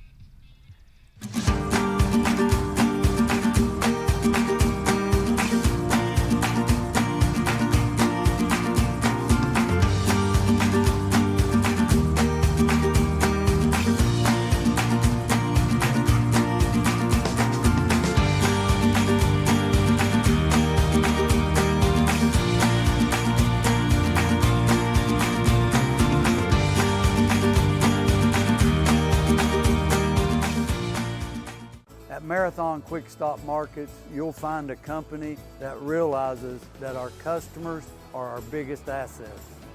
We are a locally owned company, proud to serve our community. So we do everything with you in mind. We clean and sanitize our stores, provide a well-lit, monitored area to keep you and your family safe. You can always expect a friendly staff and a large selection of products with weekly specials. Stop in at a nearby Marathon Quick Stop Market today. North Greene makes it a brand new ball game, 6-6 after falling behind by 5. They've played 3 in the previous half inning to now take all the momentum over halfway through in this one. I was looking, Tyler, the game plan today for South Greene. Obviously, you want to clean things up defensively. They have absolutely done that. I was looking back this week. In their prior 3 games, they've had 12 errors. They had 6 in the Tuesday loss against Happy Valley. They had 4 in yesterday's loss against North Greene, and they had 2 to start the week against Happy Valley. No errors so far, but the pitching has still given up a little bit too much of the walks, the free passes. That has been your issue here today. The offense has certainly not been struggling. They've been able to plate 6, but they have been held scoreless here in the last 2 sides. This last side, I should say. We'll enter into the second one now. And pretty much like we just heard from one of the dugouts, brand new ball game. We're tied essentially at 0. 0-0, yeah. We'll start again. Aiden Halley out of the windup, a offering by South Greene's Dawson Ripley. And will be rendered a strike swinging. South Greene in the home whites, the maroon pinstripes. North Greene, the road greens, gray pants, green piping down the sides. The white husky hat has lids. South Greene looking to snatch back the momentum. Healthy cut here by Dawson Ripley, who came into relief for the South Greene starter, Cameron Kinzer. He's got a double. That came in his last at-bat back in the second. Out of the windup here, Halley will offer. It's batted right side, and Halley can't corral it. It's an error that allows Dawson Ripley to reach the second error of the day for the North Greene Huskies. And the streak continues.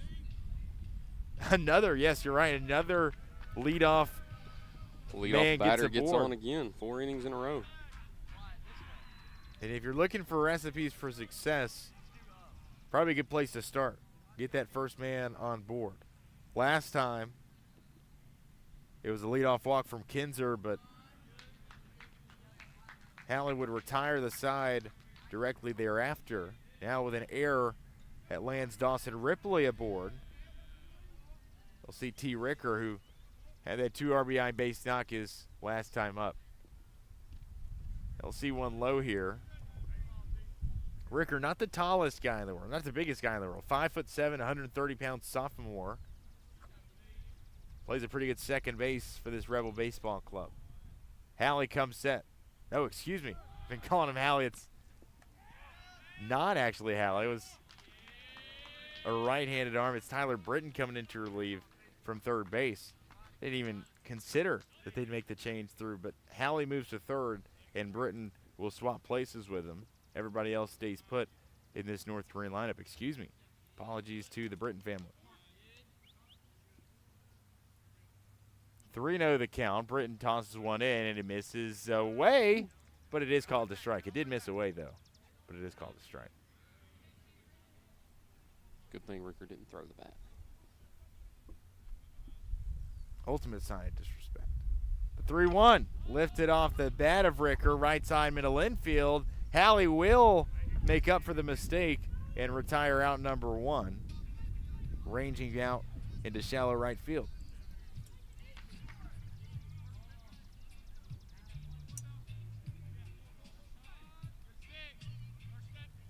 With one out and a runner in scoring position, Colton Fillers looking to get the sour taste of the strikeout his last time up out of his mouth.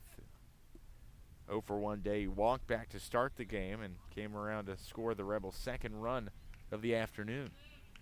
6-6 here in the fourth with one out. Rebels looking for just their second win all season. 1-10 in their 11 games. North Greene, they have been a little hot lately. 3 of their last 4 have been wins. Looking to move to 3-0 in county games. A win last week against West Greene. A win yesterday against South Greene. No Chucky Doke game on the schedule that I saw. Is that a mistake? Swinging a foul back off the bat here. Maybe fact check that for me, Tyler, but I don't think they do play Chucky Doke this season. At Unaka this coming Monday. Max Preps does not have North Greene on Chucky Doke's schedule, so wow. Be interesting to just now find that out. 0-2, continuing to battle against Colton Fillers. Paying attention. Colton Fillers is a really tough out in this South Greene lineup. Perhaps, and he does have the highest average, but perhaps the toughest out too. That also makes it a really difficult man to face here with a runner at second and less than 2 outs. Britton comes set, fires one in from the right-hand side, but going back to that righty or lefty matchup scenario, a righty laden lineup for South Greene, you'd tend to think maybe that tends to favor a right-handed pitcher, so you bring in Britton to relieve here. He comes set, kicks and delivers home. Big swing and a miss by Colton Fillers. That's a big-time strikeout for Tyler Britton, looking to get out of a jam after surrendering the leadoff man aboard. I know that's not really in his power because it was an error, but a very timely punch out there for Mr. Britton.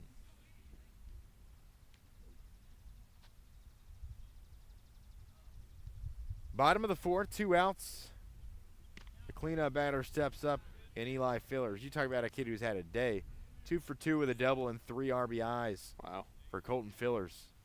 Or for Eli Fillers, excuse me. Sorry.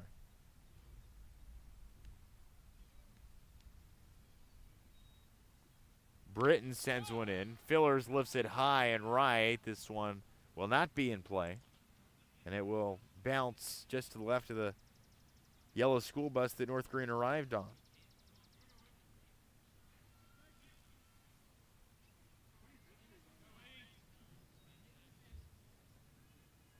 One ball, one strike here for Britton.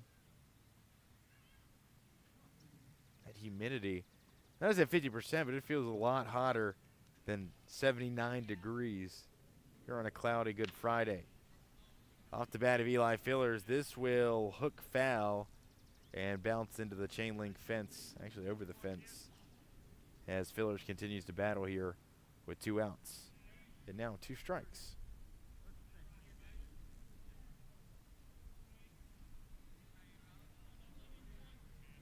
A lot of action coming up this next week here on the First Horizon Green Sports Zone side of things. Coming up Monday, the top 2 hitters in District 1 2A. Chuckadook and Unicoi County will square off. This will get under the glove of the third baseman, Halley, all the way out in the left field, and South Greene will take the lead back. Ripley will score from second, and sliding in head first safely is Eli Fillers to trade places with him. An error, the third of the day for North Greene on the misjudged ball at third base.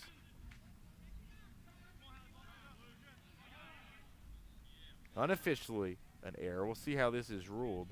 I didn't quite get a great look at it, but in a play like that, if it doesn't hit the third baseman's glove, technically it is ruled a single. So we'll see what the verdict is. Eli Fillers will head out. He has reached all 3 times today. They'll send in a courtesy runner for him, and it's Wyatt Fender once again. Big swing and a miss for the first pitch on Christian Darnell. So it is ruled an error on Halley, as South Greene takes the 1-run lead here in the 4th inning. Every run up until this point, or from here on out, will be unearned. An inning that should have been wrapped up with that out. The lead at second by Fender. Ball 1. And strike 1. Come on, Darnell. It's 1-1 the count. Third pitch of the at-bat is buried for ball number 2. But Chuckadook Unicoi, that'll be our Bachman Bernard Game of the Week presented by Tommie's Plumbing next week to start the week off. Over at Chuckadook High School on Monday evening, once again. A couple times already this season, but I tell you what, earlier this week on Monday, we were in store for an instant classic. Walk-off winner for the Black Knights on Monday night. Gavin Crum with the solo shot. Probably the best game we've had this spring so far. Darnell swings on one foul. Also got South Greene and Chuckadook in the pink out game on Tuesday. Excited for that one. Very much looking forward to that pink out game. Is it here or is it at Chuckadook? I believe.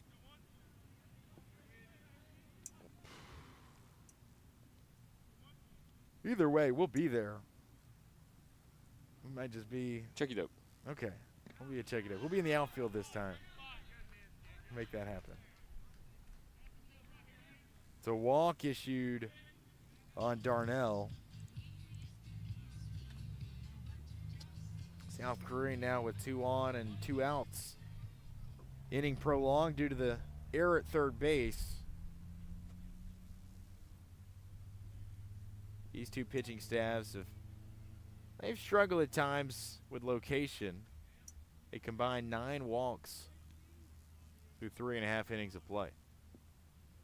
Britton will kick and fire in the 0-0. It's lifted right side. Moving back is Halley, reaching back to make the grab for out number 3. An error produces the lone run of the inning, but South Greene able to snatch the lead back. 7-6, we move to the 5th. This is the Bachman Bernard Game of the Week, presented by Tommie's Plumbing. In Greenville, we blend beauty with Southern charm. From sharp cuts to flawless color and perfect extensions, we make dream hair real. As milkshake experts, we deliver exclusive treatments, glosses, and pro product advice. Finish your look with nails and waxing done with care. Relax and recharge with our signature Japanese head spa. Come experience the Main Brand difference. At the Main Brand Hair Company, we wrangle your tangles. At Food City, we make it easy for you to shop your way. Order online and pick it up curbside, or have it delivered straight to your door with Instacart or DoorDash. Nobody does food like Food City. And now, get it straight from our doors to yours. Value everyday, Food City. 7-6, Rebels take the lead here in the top of the 5th inning.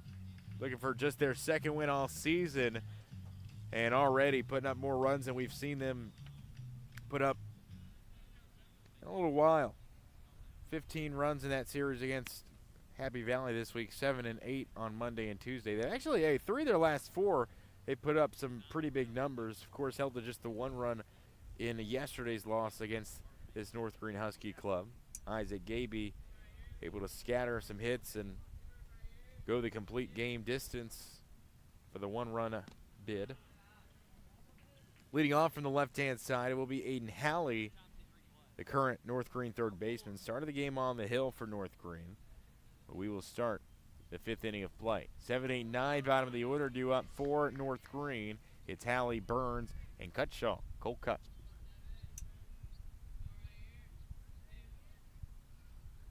1-1, the count moves. Halley eyes one in the dirt. Dawson Ripley is the reliever that Coach Ripley turns to. He pitched earlier this week on Tuesday, but obviously enough days of rest to get the nod here to come out of the bullpen. High cheese on the fastball. That's a big cut there by Halley. Wanted every piece of that one. Scoring update from down in Bayleton. Greenville softball taking a 3-1 lead over North Greene to start the first inning. The 2-2, watched by Halley. Said 3-1 Greenville? Yes. They still in the first. Or third, you said? After the first, so okay. Going into the second now. The game that we eyed as well this week. Of course, covering Greenville softball last night as Halley draws the walk. Very patient at bat there by Halley. But again, Tyler, a leadoff walk. Leadoff man reaches safely. Speaking with Coach Millian earlier today, she pretty much emphasized coming out early and attacking in the first inning, and looks like they got the MO with that one. This is scooped and enters left field off the bat of Wyatt Burns. It's a single. And with no outs, 2 runners on, North Greene threatens to turn the lineup over, threatening to add more. Now trailing by 1.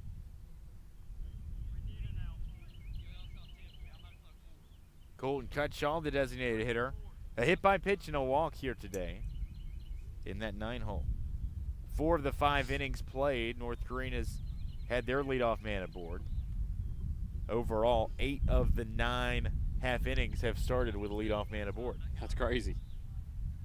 Between the two sides.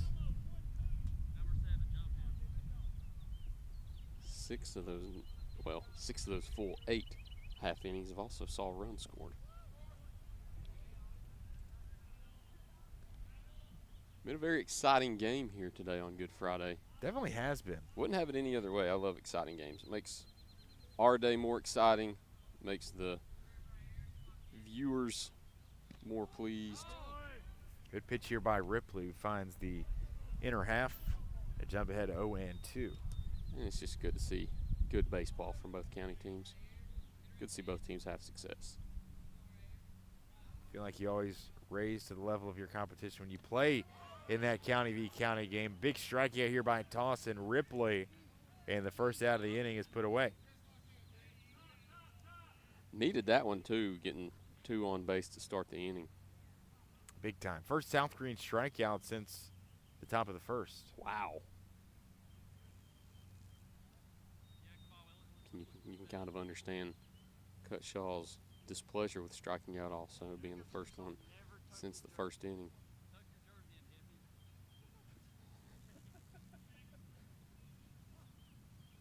And Dawson Ripley taking a moment to retuck the jersey. We'll always love the outfield banner that we hear. This is stopped by Fillers on the first offering to Jaden Bailey. Bailey 1 for 2 with a single, a couple of stolen bags, and a run scored today. Drew the walk his last time up back in the 4th inning.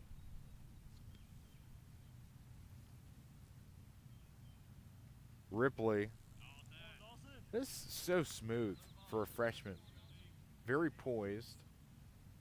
I guess it's from getting a little bit of action and not sure as much in basketball, but some action in football this season. So definitely not new to the varsity scene. This is knee high for a strike as he looks to work back in the count.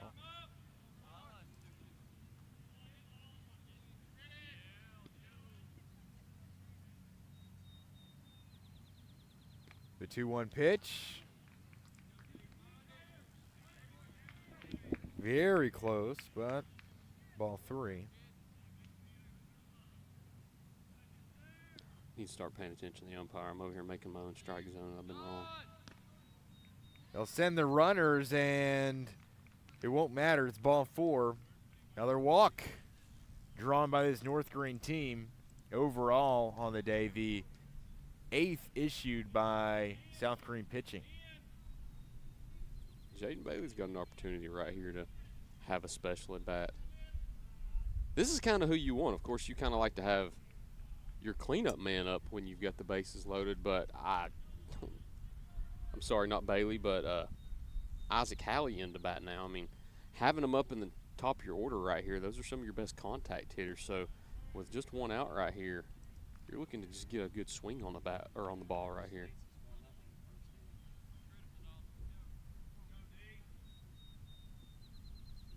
Two, 3, and 4 batters actually combined, though they've had 3 at-bats each, or just 2 for 3. This is scooped into left center field. It'll fall in for a base hit. They'll wave in Burns from second. Halley will score as well. 2 put up by the North Greene Huskies. They lead it for the first time since the top of the first inning. 8-7 North Greene on the 2 RBI single from Isaac Halley. You talk about that production, Tyler. Just put a good swing on it. I mean, with one out right there, too, you can afford an out. You can afford a sac fly. You can afford a ground out, as long as the ground out doesn't end up with a force at home. But just a good productive at bat, just a good quality at bat right there.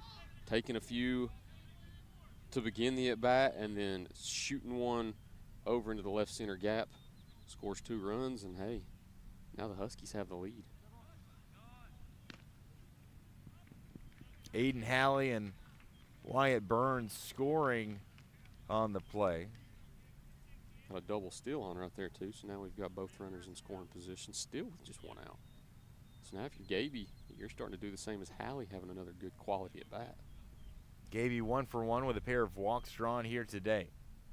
Here's the 2-0. Just doesn't seem like he's seen the amount of strikes that the other players have. I mean, he has been pitched around all day. That's the one that I would want to pitch around. I don't think there's anybody in this lineup, no disrespect to Isaac, that have the power to send it out on any given swing, but he's definitely got the talent, as we've seen just now. This is beat into center field. Mason will move and grab it, but the run will score from third base. It's an RBI sac fly and a job well done by Isaac Gaby, his second run driven in on the afternoon. And North Greene will plate another 9-7. They take a 2-run lead, their largest lead of the afternoon. If I can steal a phrase out of Coach Jamie Palmer's handbook myself, do a job, kid. That's exactly what North Greene's been doing here. You get down 6-1 and you just slowly chip away at it. I think this is North Greene's first lead since 1-0 in the ballgame. Yep. Still not over yet either. He's still got one on third right now, so anything that touches down. A quick pick him over at third base, nothing doing. Isaac Halley, who tagged from second on the sac fly. And you'd like to see, I know it's, fly ball, you want to gun the runner down, save the run, but you want to see that throw go to third base because 99% of the time you're not going to be able to grab that runner at third base unless you're charging and you've got a great run. Especially and all the when they momentum send you back. Yes. When they're sending you back and your momentum is shifted more towards the center field fence than it is home plate, then yeah, that's one of those you just got to eat it. It is what it is. We had a similar scenario earlier this week in that Chickadeau West Greene game. But Christian Cogdill, after his sac flies last time up, he's had 3 plate appearances, but a walk drawn, a hit by pitch, still looking at his first hit of the ball game, and he'll get drilled. Talk about hit. Square in the ribs. And North Greene's got runners on the corners now with 2 outs. Hey, the boy's tough. He can take a hit. Used to be a running back and linebacker on the football field, so. Okay, so E-Dog over here giving us a little tidbit of information. Pancake was Christian's nickname. It's a pretty good nickname. It's a pretty good nickname to get. He might have a pancake-sized bruise on his ribs when he wakes up in the morning on the Saturday before Easter, because he took a hit on that one. It's been a really lengthy inning. Started with that Aiden Halley walk, and a single by Burns, a strikeout by Cutshaw, walk by Bailey, then that 2 RBI single by Isaac Halley. You had the RBI sac fly from Gaby as well, which would score Bailey, and allow Halley to advance to third. Now a hit by pitch by Cogdill. And you've got 2 on. A courtesy runner is in for North Greene. Again, it's Tanner Collins. And now we'll see Tyler Britton with a job potential to do, and he'll lift this one foul out of play right side.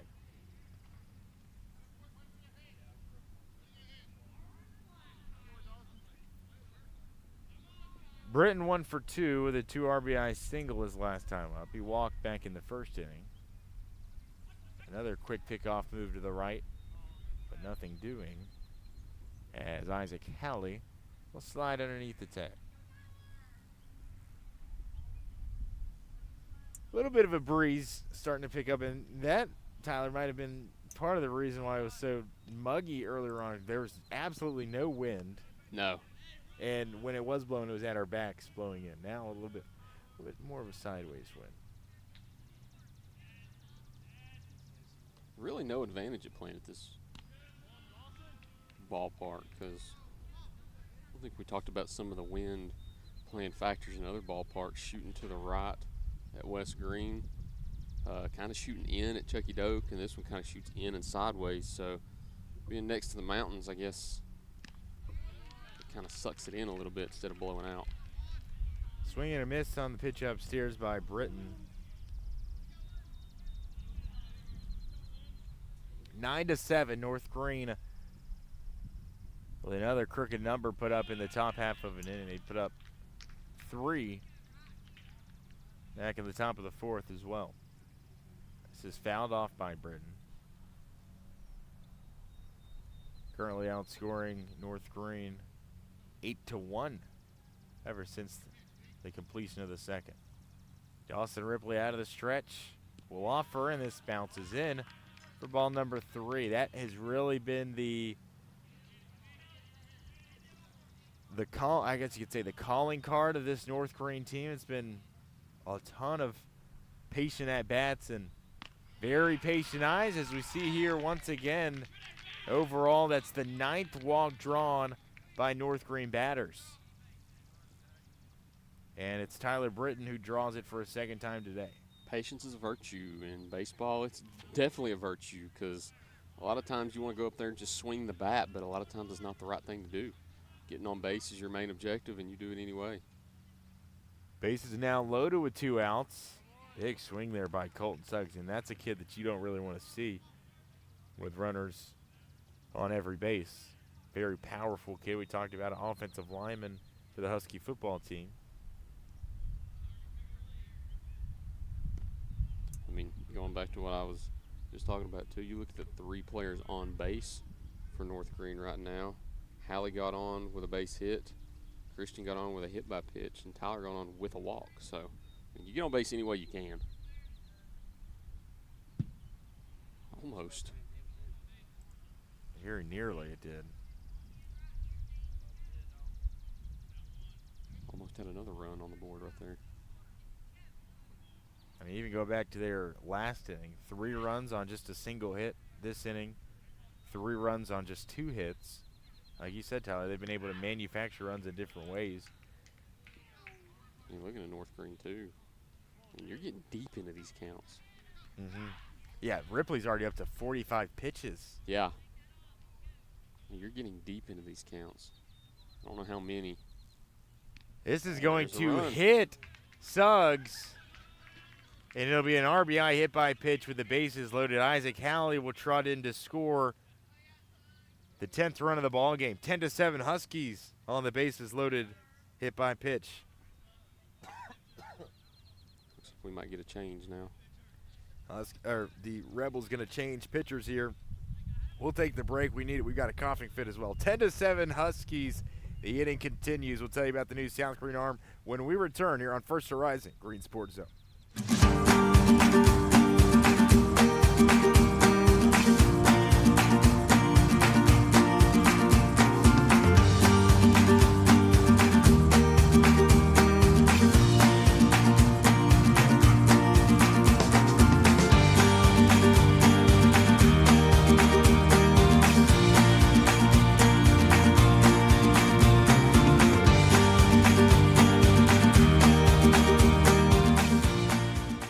At Marathon Quick Stop Markets, you'll find a company that realizes that our customers are our biggest assets.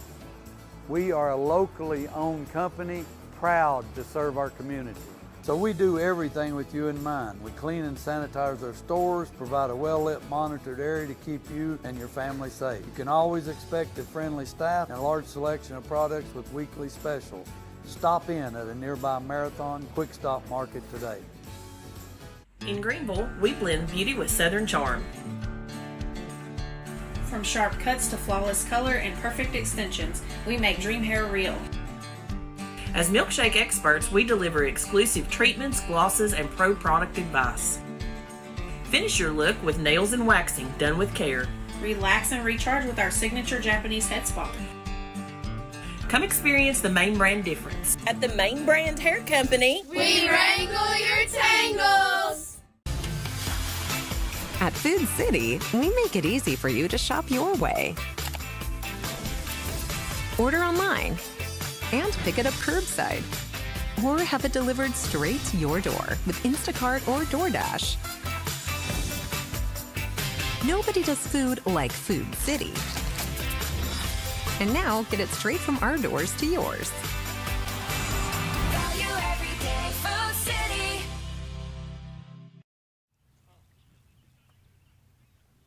Ten to 7, North Greene has plated 4 here in the top of the 5th inning. New arm on the mound for South Greene.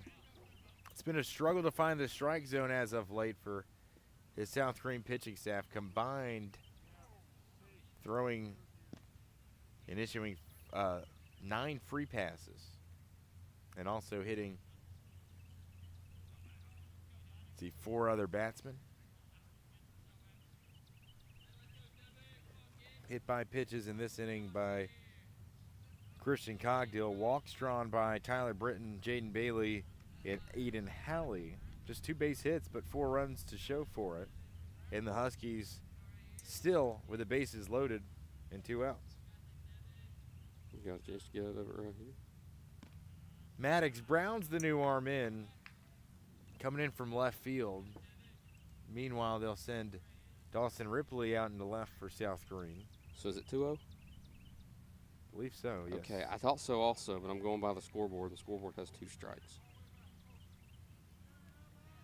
This will be a 3rd straight ball. Maddox Brown, the senior right-handed pitcher, looking to avoid the bases loaded walk. This finds the plate for strike 1. Very fortunate break there by South Greene pitching. By all means, have to throw a strike here. A bases loaded hit by pitch and a bases loaded walk. And you have got to find the strike zone. Here's the 3-1. It's low, and it's a called strike.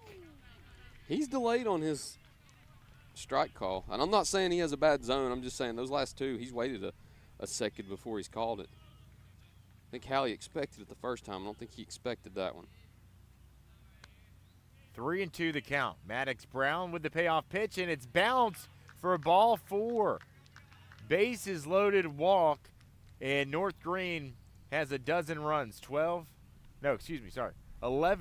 That's the updated score. I thought they had scored an additional run, but 11-7, a 4-run lead, and the inning continues for South Greene. 5 put up here in the top of the 5th by the Huskies.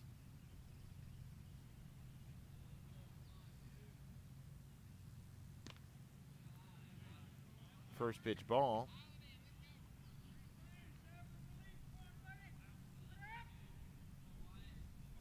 An RBI walk by Colton Suggs. Again, just baseball for you here. He's 0 for 1, 0 for 2 with 2 RBIs. Aiden Halley, that is. Aiden Halley. So is that, what is that? Burns up to bat now. A walk. It was Suggs who was hit by the pitch.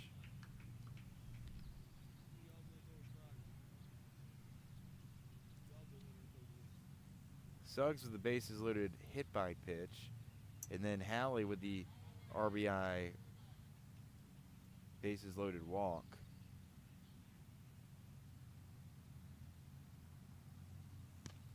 The 3-0 is away, and it's ball 4 again. Another bases loaded walk, and another run will score. This one will plate the dozenth of the game, 12-7. North Greene leads it by 5 now.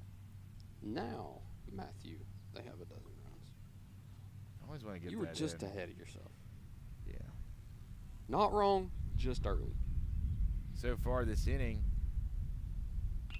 5 walks for South Greene pitching, as well as a couple of hit by pitches. Be interesting to go back and look at some stats this game. How many times North Greene has started with a 1-ball count, and how many times they've reached 3 balls in a count? They have really brought both of these pitchers' pitch counts up, that being Ripley and Kinzer. Kinzer faced, let's see here, 21 batters, and he threw 73 pitches. So not too bad. But he did only record he only recorded 10 outs. Ripley faced 12 batters. His pitch count all the way up to 46 at the time of his exit. So far, Maddox Brown, 14 pitches on his couple of batters faced. This is lifted into left field here. Moving in is Zach Mason. He'll make the grab. The nightmare inning will come to a close, but North Greene does all the damage. 6 runs, a couple of bases loaded walks, and a bases loaded hit by pitch, and the Huskies tack it on. A 2-out rally gives them a 5-run lead as we enter the bottom of the 5th inning. 12-7 Huskies as you listen and watch the Bachman Bernard Game of the Week, presented by Tommie's Plumbing.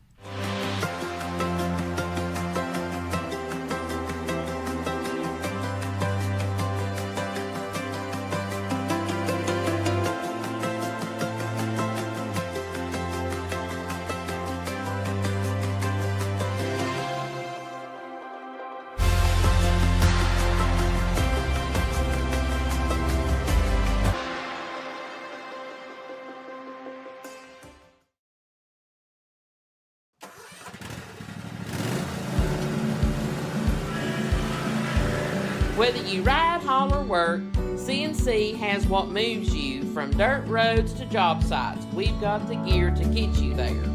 Hardworking equipment, helpful people, and honest advice. Whether you haul tools, toys, or livestock, CNC Custom Trailers has the equipment you need and the upgrades you want.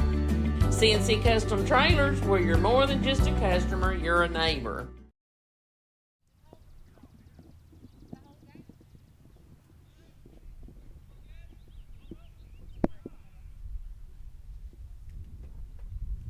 Very productive inning for North Greene. With 2 outs, they end up, well, let's go back from the RBI sac fly. From that 2 outs with the bases loaded, or not with the bases loaded, excuse me, with a runner on, they would go hit by pitch, walk, hit by pitch, walk, walk. 3 of those times they would either be hit by pitch or walked with the bases loaded to bring in a run. Speaking of being hit by pitch, the leadoff batter to start the inning, Maddox Brown, is pegged on the shoulder. And guess what, Matthew? The leadoff man reaches. And the streak continues. Oh, my goodness. Every inning. That's now, we have had 10 leadoff batters. 9 of them have reached. Fillers puts a charge into one. It's high, and it'll be allowed out here. Drifting over to make the grab is Jaden Bailey. That one was hit well by Fillers. It was just a little bit too high as that one caught the jet stream, and the wind, which is blowing in here today at the park this afternoon, really did a good job of making that one look like a shallow pop-up, which I thought it was pieced. Then again, sometimes the wind is really cruel. South Greene, the home team, batting in the bottom half of these innings, and it's Brown who moves to second, the fielder's choice here. And he'll get tagged out. The lead runner, they were trying to turn two, so they threw it to first, but it enters the Husky dugout. It's the second time we've seen an extra bag awarded due to that. After a leadoff hit by pitch and a fly out to center field, a fielder's choice.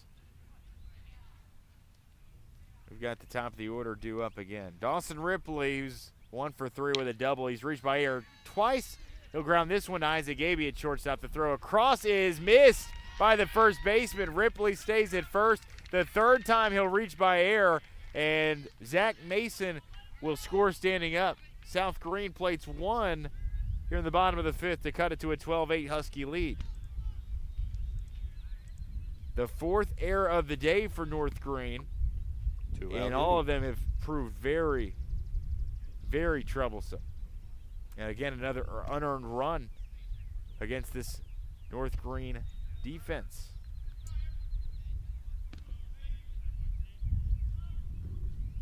That's kind of hard to do, reach by air 3 times in a game. Ripley gets the lead over at first. Britton slides home. Ripley get a steal. It was a wild pitch, so he would have been standing at second regardless, I'd assume. And South Greene's got a runner at second with 2 outs, looking to stage a 2-out rally of their own.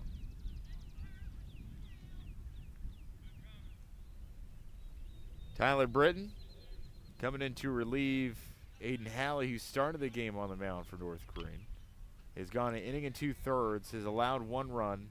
Both runs he's given up against his line have been unearned. He has struck out 1 and walked 1. Pretty good outs by Tyler Britton. Aiden Halley, the starter, he went to 3. Yanked at the start of the 4th inning. So Tyler Britton would be the pitcher of record if he were to stay in this one. This is a ball buried in the dirt. And the count moves to 2-2.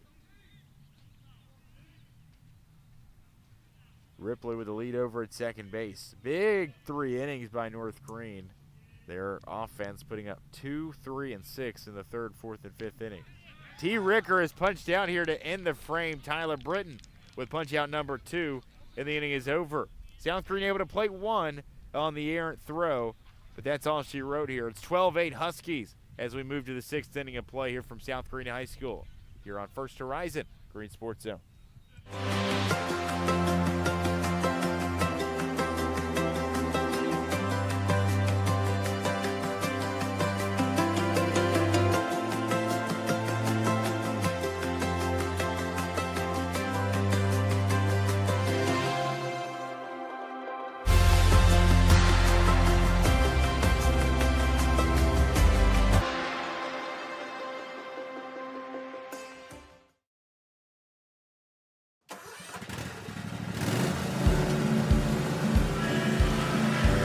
Whether you ride, haul, or work, CNC has what moves you from dirt roads to job sites. We've got the gear to get you there. Hardworking equipment, helpful people, and honest advice. Whether you haul tools, toys, or livestock, CNC Custom Trailers has the equipment you need and the upgrades you want. CNC Custom Trailers, where you're more than just a customer, you're a neighbor. Hello, welcome back from South Greene High School here on a beautiful Good Friday afternoon. New pitcher on the mound for South Greene. Last inning it was Maddox Brown. He brought in a couple runs with a few bases-loaded walks and a bases-loaded hit by pitch. North Greene would use a big inning to take the 12-7 lead. South Greene would play 1 the last half inning we saw without a hit. Another error on the throw. Dawson Ripley would reach. Scoring on the play, it would be Maddox Brown. Also a score update in local prep action. Not a ton of teams in action here today on Good Friday, but a few as Greenville is on the road in Baileyton today to face off against the North Greene Lady Huskies. That game currently through 2 innings of play, all Green Devils, 9-2 Greenville at the end of the second inning. Must feel good if you're the Lady Devils to snap that 6-game losing streak. Absolutely, it does. Especially right before you go back into conference action, because I know they play Crockett on Monday, but then they hop back into conference action with Volunteer Tuesday and then Granger on Thursday. So they need a win right now before they hop back into that. We've got another very interesting development here. It's tied up 7-7 between Morristown East and West Greene in the top of the 7th inning. Morristown East is up to bat. Jaden Cox is on the mound for West Greene. I believe a bases loaded walk, or a walk just loaded the bases for West Greene. This is dribbled left side. It's handled by Colton Fillers. The throw and the stretch is in time. Good stretch there by Caden Fillers. And the two Fillers team up for the put out and the assist. 12-8 with an out and nobody on.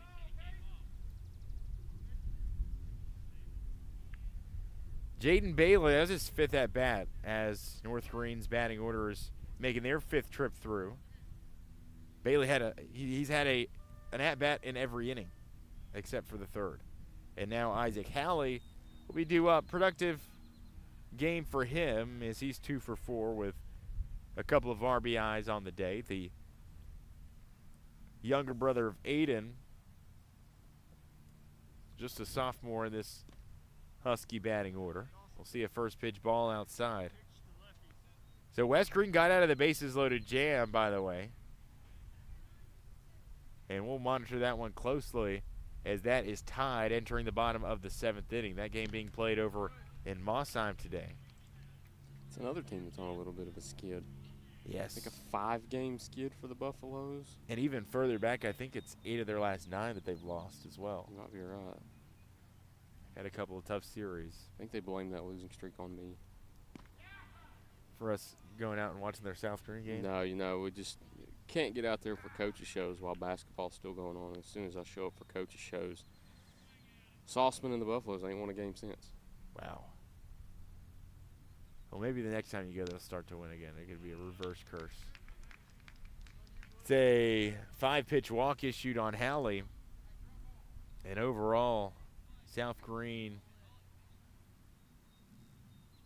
with their 12th walk issued today. 12 walks and 4 hit batsmen. 16 free passes. It's hard. It's hard to see that and then be upset about giving up 12 runs. You've allowed 16 free passes and you've only given up 12 runs. Coincidentally, I was at West Greene on Wednesday.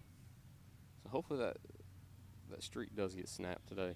It'd be a big one, too. A big confidence booster to get one over Morristown East in a 4A school. Very much so. Isaac Gaby due up for a 5th time. He's 1 for 2. An RBI sac fly his last time up. He'll bounce this one to the shortstop. Fillers throws it up to second. The lead runner is tagged out. Or put out, I guess I could say. And it's another fielder's choice from this Husky offense. 2 outs and a runner on first. Christian Cogdill due up. He has had quite the day. 0 for 1 with an RBI sac fly and a couple of hit by pitches and a walk drawn. Pretty good day. Looking back at Isaac Gaby, too, I was curious what his line was. I now see what you're saying with South Greene pitching around him. They pitched around those string of batters. Both Gaby, Cogdill, and Britton each have at least 2 walks. And Gaby will coast into second base here. I mean, Gaby, one of the best bag stealers in the county last season, snatching 30. You come to expect it. If he gets on first and there's nobody else at second, he's probably going to steal. Right. Yesterday, or last year, I guess I could say, I think he had 34 hits, 30 stolen bags, so almost a steal per hit. Still get the lead on second here. 0-2 the count with Christian Cogdill up. This is going to bounce out of the mid of fillers on the wild pitch. And Gaby will have an extra bag awarded to him over at third base.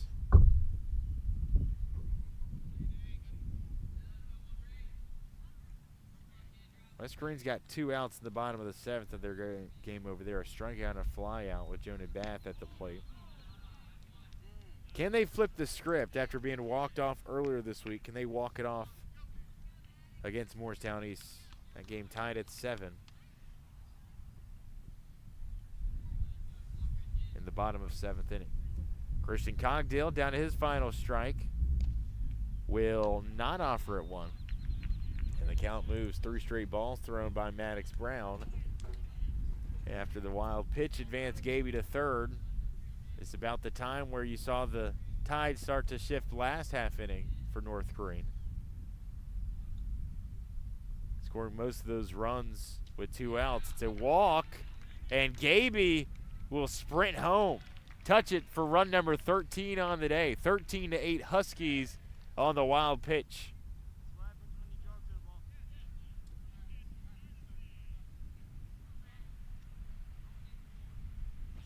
And Cogdill will reach for a 4th time. His 2nd via the walk. His 4th via the free pass. Wow. Very patient day for these North Greene at-bats. A runner on first with 2 outs.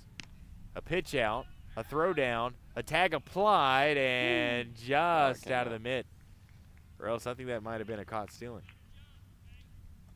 Sliding in safely there, the courtesy runner for North Greene, Tanner Collins.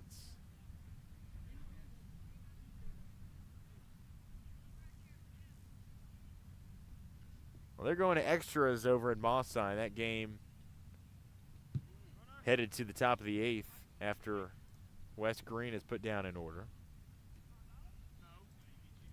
Check back in on that Greenville and North Greene game. It's still 9-2 Green Devils. Heading into the bottom of the 3rd inning.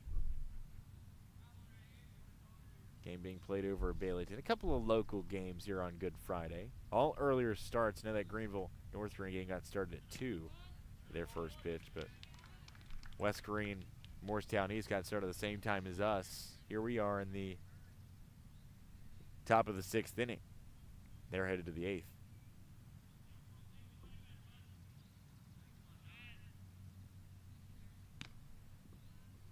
Tyler Britton going to watch this one outside. Britton, another good day. 1 for 2 with a couple of RBIs and a couple of walks. Maddox Brown looking to get out of the jam. Looking to just end this stretch of ill-located pitches, but it won't end here. Another walk with 2 outs. How many walks are we up to now in this game? Just total. For South Greene, that is, I believe, the 13th. Double check that here. 14th walk. And you've also had 4 hit batsmen.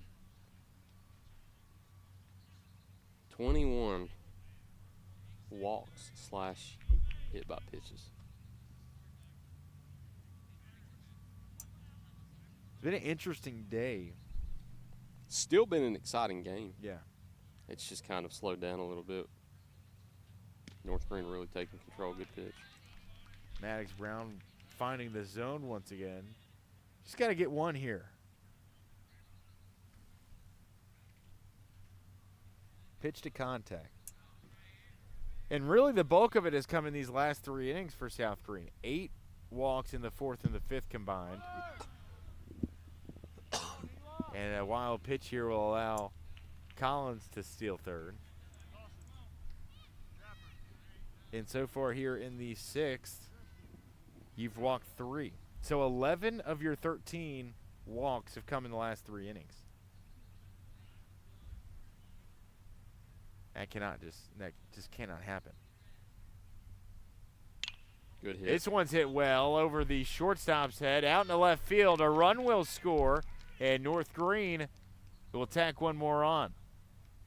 14-8 here in the top of the sixth. The two-out rally continues. Colton Suggs has his third run driven in of the day. And he's got his first base knock of the day as well. Aiden Halley due up here with two outs. This one is bounced foul right beside the North Greene dugout.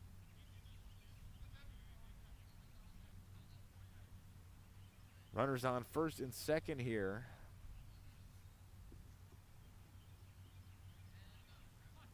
Doug Mullendore, the runner at second base for the Huskies. Off the bat and out of play goes this one.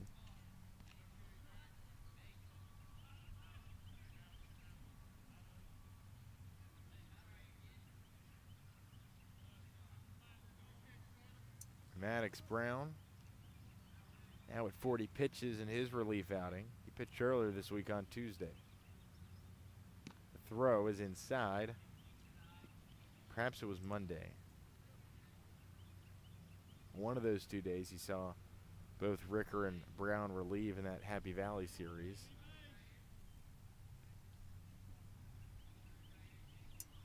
Thinking it was Monday because you went Lane and Ripley on Tuesday. As it's squared right into the glove of Fillers. He'll drop it, throw up to second, and he's safe as well. Safe all around. Halley was slow out of the box. And that's a tough play to make for Fillers, who had a runner across his line of vision. But North Greene will load the bases yet again here with two outs. And the inning will continue.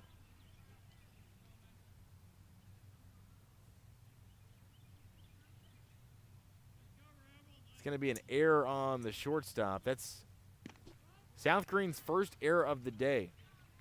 Or excuse me, their second error of the day. Where's that first error at, Tyler? Have to go back and find it as well. One thing about the play-by-play whenever it gets to 14 walks is it gets pretty lengthy. Yeah. Pretty lengthy.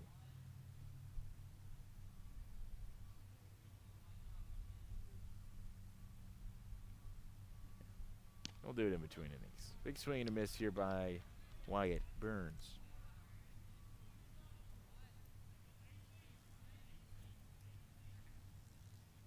I got that as their first error.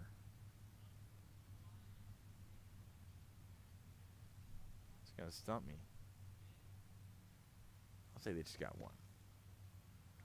Game Changer said two, but I'll say one.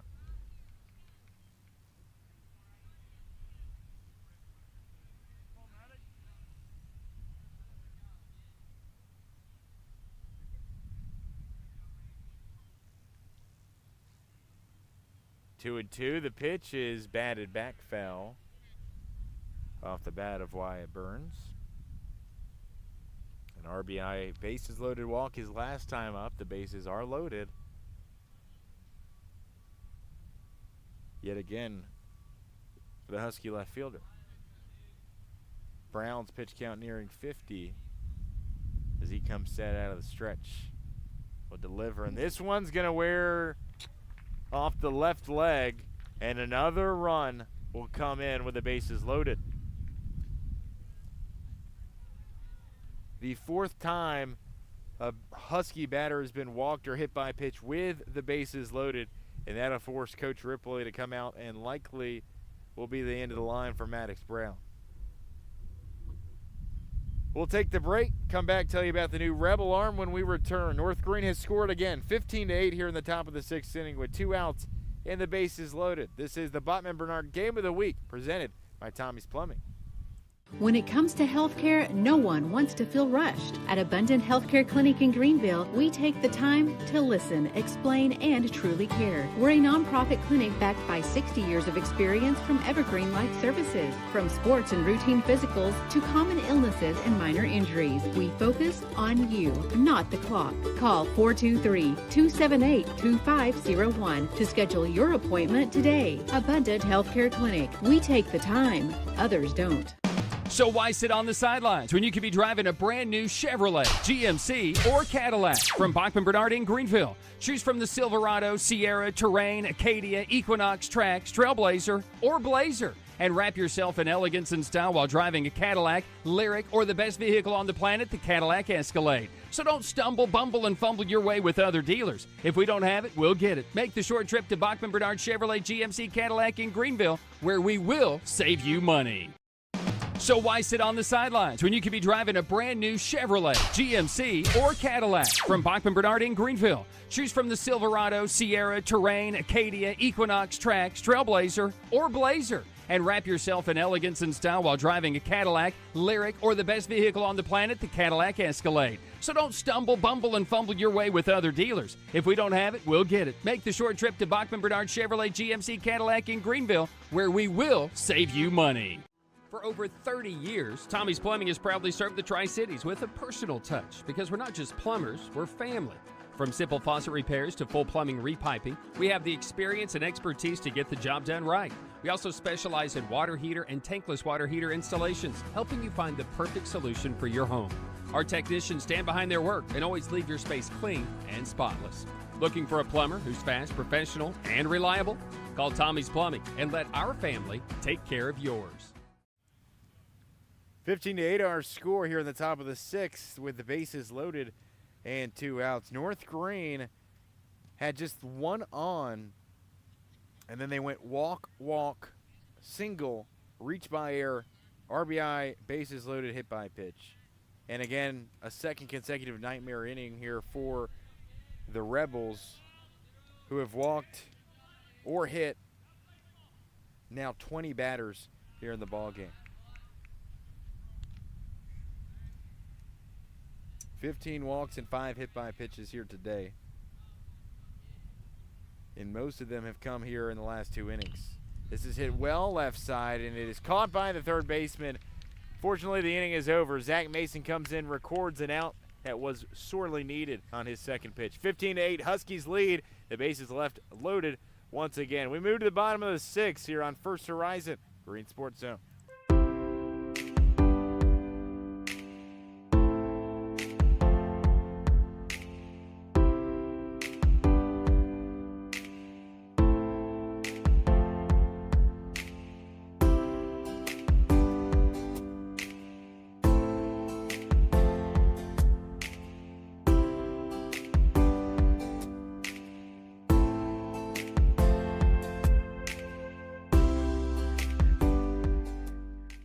Project needs power. Williams Electric Supply has it all. Find us in Bristol, Greenville, Johnson City, and Kingsport. Our knowledgeable staff can help you with every wire, cable, switch, and electrical need. No one does electrical better. Williams Electric Supply.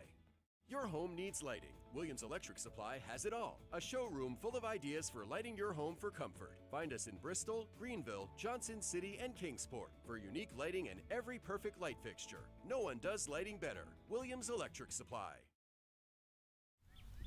Another bases loaded walk and an error that prolongs the inning, and North Greene able to plate 3 on just 1 hit. They do leave 3 runners on base. And that's another thing I was going to point out to you, Tyler, is we'll have a new reliever on the mound for North Greene. I believe that's still Tyler Britton. Oh, it seems like it will be Tyler. Okay, so Tyler's still out there. The second pitch is lifted up into center field, and Jaden Bailey will put it away for out number 1. So Fillers will fly out to center. But I was going to say the runners left on base for North Greene has been pretty staggering too. Yeah. You've had 12 runners left on base. Wow. And you've put up 15 runs. Britton winds one in. Strike called right over the heart of the plate. Eli Fillers is up. He's reached every time by the error the last time up, but a couple of hits, a double, and 3 RBIs on the season. He's certainly been your bright spot offensively. You've had a ton of those bright spots. It's been defensively and pitching where things have really sludged by. That's an excellent catch there by Isaac Gaby. And 2 quick ones retired here for this North Greene defense.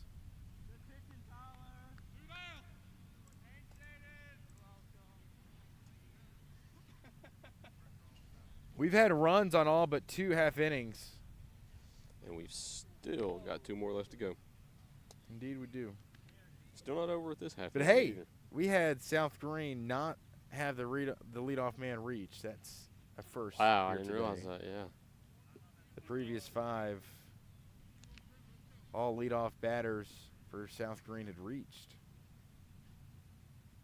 Up until the flyout by Eli Fillers. That puts an end to that streak.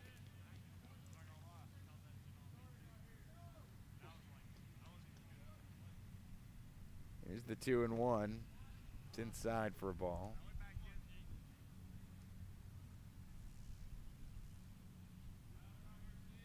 (15-8), a 7-run lead for North Greene.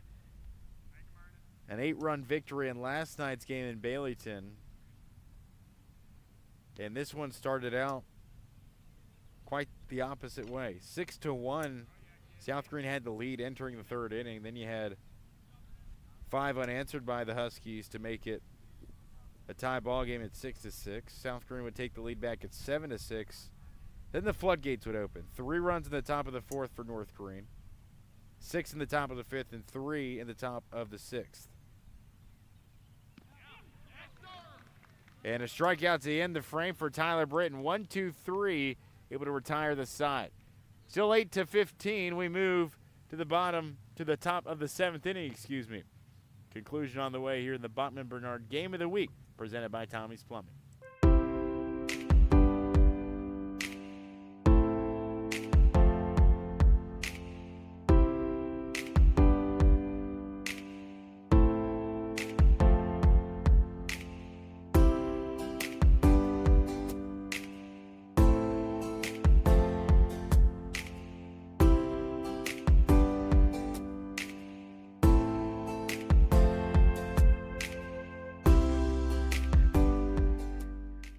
Project needs power. Williams Electric Supply has it all. Find us in Bristol, Greenville, Johnson City, and Kingsport. Our knowledgeable staff can help you with every wire, cable, switch, and electrical need. No one does electrical better. Williams Electric Supply. Your home needs lighting. Williams Electric Supply has it all. A showroom full of ideas for lighting your home for comfort. Find us in Bristol, Greenville, Johnson City, and Kingsport for unique lighting and every perfect light fixture. No one does lighting better. Williams Electric Supply. Hello, welcome back from South Greene High School. 15-8, North Greene has taken advantage of 15 walks drawn and 5 hit pitches on the day to take this 7-run lead into our final inning of play. Elsewhere, over in Mossheim, West Greene has walked it off over Morristown East in the bottom of the 8th. 4 straight singles to begin the bottom of the 8th, and a game winner off the bat of Julian Greenlee. A walk-off line drive into left field, and Carter Stills would step on home plate to score the 9th and walk-off run for the West Greene Buffalo. So the streak is over, Tyler. It's good to know. Greenville streak's going to end today. West Greene streak's going to end today.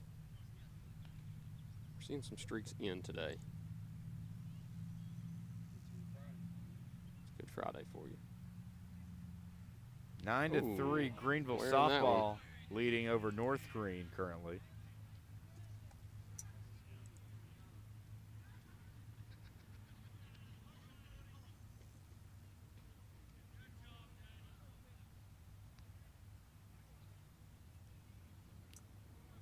Hit batsman again, the 6th of the day for South Greene pitching. I've run out of room on my scorecard here. It's the 3rd free pass issued to Jaden Bailey. Up next, we'll see Isaac Gaby, who's reached on back-to-back trips up to the plate. A 2 RBI single back in the 5th inning. And a walk in his last at-bat.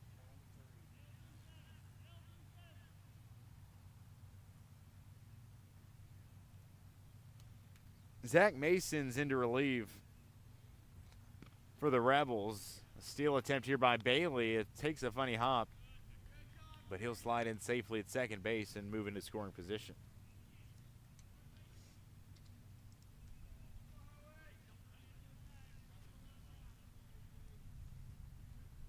Excuse me, I said Isaac Gaby again. It's Isaac Halley.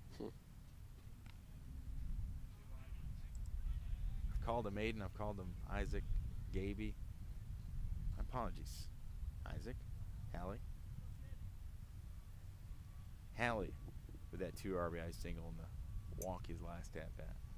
Bailey going to take the lead at second. The pitch is in for a strike on the outside corner. It's been death by 1,000 paper cuts today, this North Greene offense. This is swung on and sent back off the backstop. I just still cannot even wrap my head around 14 walks in 5 hit by pitches. Now 6 hit by pitches, right? Yeah, now we've got 6 hit by pitches. We'll have an out here recorded on the punch out by Mason. So that'll put a stop to the bleeding. Just 4 strikeouts on that A for this Rebel pitching staff as the first offering is up near Isaac Gaby's head.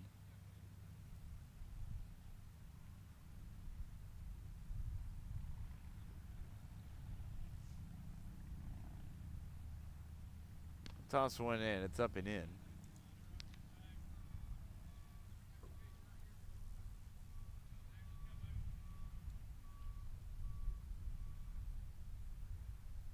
Isaac Gaby steps back in. 2-0 count lead. He'll lift this one over the left fielder's head, and that will take a couple of bounces and hit the fence in the outfield.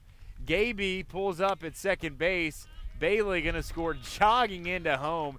North Greene leads it 16-8. Currently on a 15-2 run ever since the end of the second inning. Those are some basketball numbers there.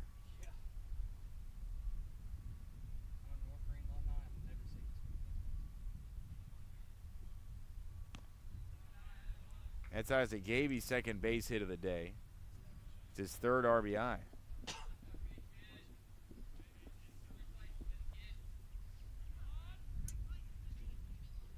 So 1 out, a runner at second base. Christian Cogdill will have a couple of bruises tomorrow and for Easter Sunday. 2 hit by pitches today.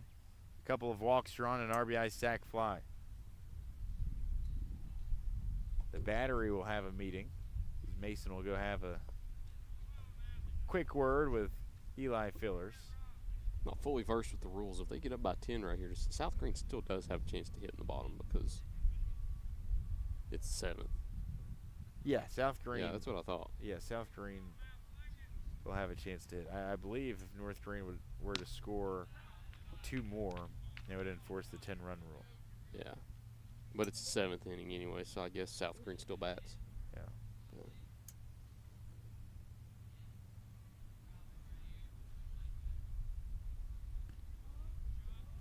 2-0, crosses for a strike. Up next for South Greene, they'll start the week at Johnson County. They'll have to take that trip through Damascus, Virginia, which one assistant principal likes very much. This one is lifted, middle infield. Caden Fillers will make the grab for out number 1, and Cogdill is retired, or for the second out of the inning, excuse me. Oh, good to know. Doubleheader here Monday. It's nice. Not at Johnson County. It's nice for the bus drivers. It is nice. Saves a lot of time, too. I've got that as their final district series of the year. They've already played Chucky Doak. They've West got one Greene, more with West Unicoi. Greene. Because that one that got postponed. But that'll be their that'll be their final 2-game series in the district. Also be at Claiborne and at Hampton to end the week next week. This is hit well right side foul territory here. Hey, I'm glad we got that clarification. For those at home, don't travel to Johnson County on Monday. South Greene Rebel baseball team will be at home for 2. It'd be a pretty frustrating thing if you travel to Johnson County and there wasn't a game. This is out of the wheelhouse of Fillers, and he'll throw it down to third. The inning is over. 3 outs left to work with for South Greene, but North Greene will plate a single run here in the top of the 7th. They take a 16-8 lead into the final side of the ball game. This is the Bachman Bernard Game of the Week, presented by Tommie's Plumbing. At Heritage Community Bank, we offer local banking with local decisions. Stop by any of our 3 convenient locations and see how Heritage Community Bank can serve your needs. We're here to stay. We're not for sale. We're not merging. We're local, and we intend to stay that way. From small business banking to personalized checking accounts with online and mobile capabilities, Heritage Community Bank can take care of all your banking needs. Visit us online at hcbonline.us, member FDIC, and equal housing lender.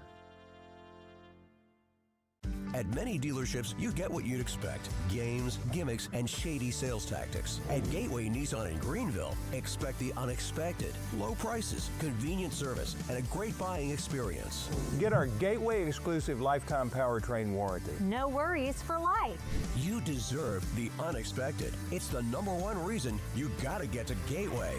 Shop online at gatewaynissangreenville.com. Or take the super short drive down Highway 11E to Gateway Nissan in Greenville. 16-8 our scores. We head into the final inning of today's Good Friday afternoon contest between the North Greene Huskies and the South Greene Rebels. Time of duration entering the bottom of the 7th, 3 hours, 26 minutes. Today's ball game. No, 2 hours, 20. 2 hours. 2 hours. Still way too long. It has felt still like way 3, too long. It has. 26. This one's upstairs on the leadoff bat of Cameron Kinzer.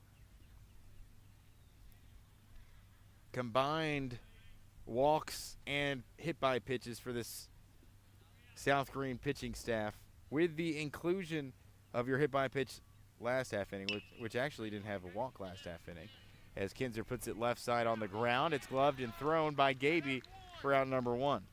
But including the hit by pitch last inning, you have hit 6 batters and you have walked 14 of them. So 20 free passes combined, you're on the ball game.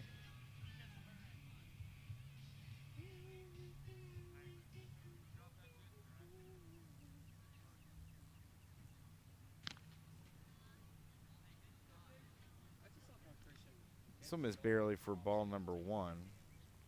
Maddox Brown steps to the plate. He reached by a hit by pitch his last time up. He has been the lone hit batsman of the game for the South Greene Rebels.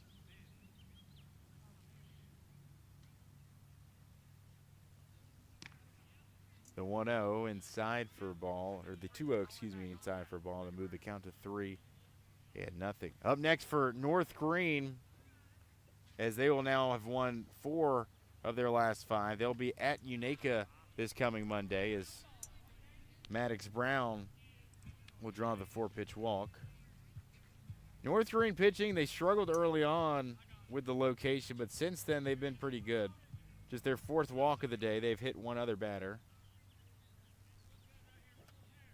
At Unaka on Monday for North Greene. They'll be at West Greene on Thursday and home against Unaka on Friday to end the week. All those 5:30 first pitches. And some clarification through the break. It is a Monday doubleheader here at home for South Greene. There next time up, they'll host the Johnson County Longhorns in a doubleheader. Gets out of the hand of Cogdill, but good hustle to keep the runner at first base here.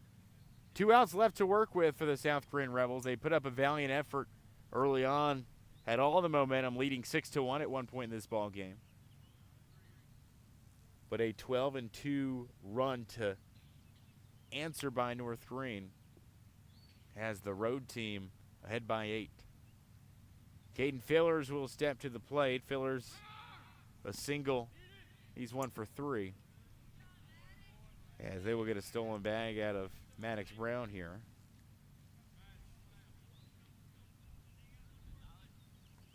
Unique start time on this Good Friday, 1 o'clock. We had first pitch. A couple of local teams also getting started a little bit earlier than normal. I know North Greene will play one other game later this season on a Saturday, and that one's at 12 noon against Hampton. So maybe this one will prepare them a little bit. Big conference game, too. Yeah, absolutely. I felt like when I was in high school, that was our Saturday. Like, we always played Hampton on Saturday. Really? That was our one game of the season where we'd play on Saturday. I know one year it was, I believe, on prom night maybe. Might have been senior year that it was on that Saturday. But Hampton maybe just loves to play these Greene County schools on the weekend. 3-2, the count's filled up. Payoff pitch, swung on, driven left side on the ground. Charging in is Halley to make the throw, and out number 2 is put away.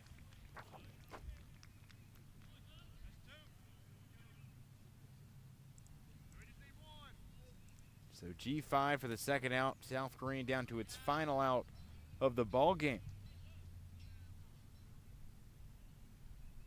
A defense who, with the exception of the pitching, played really well today. We talked about it, 12 errors in their 3 prior games this week, just 1 here today. But the walks, the hit by pitches were certainly the issue. Mason and line drive over the shortstop's head. This will bring in a run. 16-9 as the home team plates one here in the final half inning. An RBI single with 2 outs for Zach Mason, and the lineup will turn over. Dawson Ripley, who's had one of the more intriguing days of anybody. He's 1 for 4, has reached by air 3 times, and has doubled once. See the first pitch low and away for a strike. South Greene down to their final 2 of the ballgame. The 0-1, it's scooped up by Cogdill. If you're just now joining, West Greene walk-off winners over Morristown East today, 9-8 over in Mossheim on the game-winning single from Julian Greenlee. One other game in action in local affairs, it's Greenville and North Greene softball, as Ripley fouls off yet another one back behind him. South Greene down to its final strike. 9-4, Greenville leading North Greene in the bottom of the 4th inning in softball action.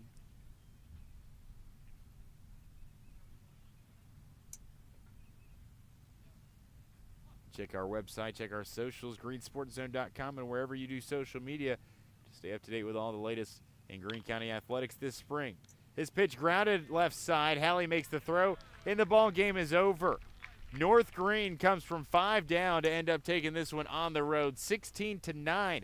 They've now won 4 of their last 5, and they are scorching hot. South Greene has now lost their 4th game in a row, and they will go back to the drawing board before a doubleheader Monday night against Johnson County. North Greene victorious today, 14 free passes by way of the walk and 6 others by the hit by pitch. That was really the name of today's game, as a, let's call them a savvy, a smart North Greene Husky team, a patient team at the plate, was able to get the job done here today. North Greene will move to 7-5 on the season. South Greene will fall to 1-11. We'll take a break, a brief pause, and come back and wrap this one up. It's been a good Friday afternoon, but North Greene wins it by a final of 16-9 here from South Greene High School. You've been listening to another installment of the Bachman Bernard Game of the Week, presented by Tommie's Plumbing.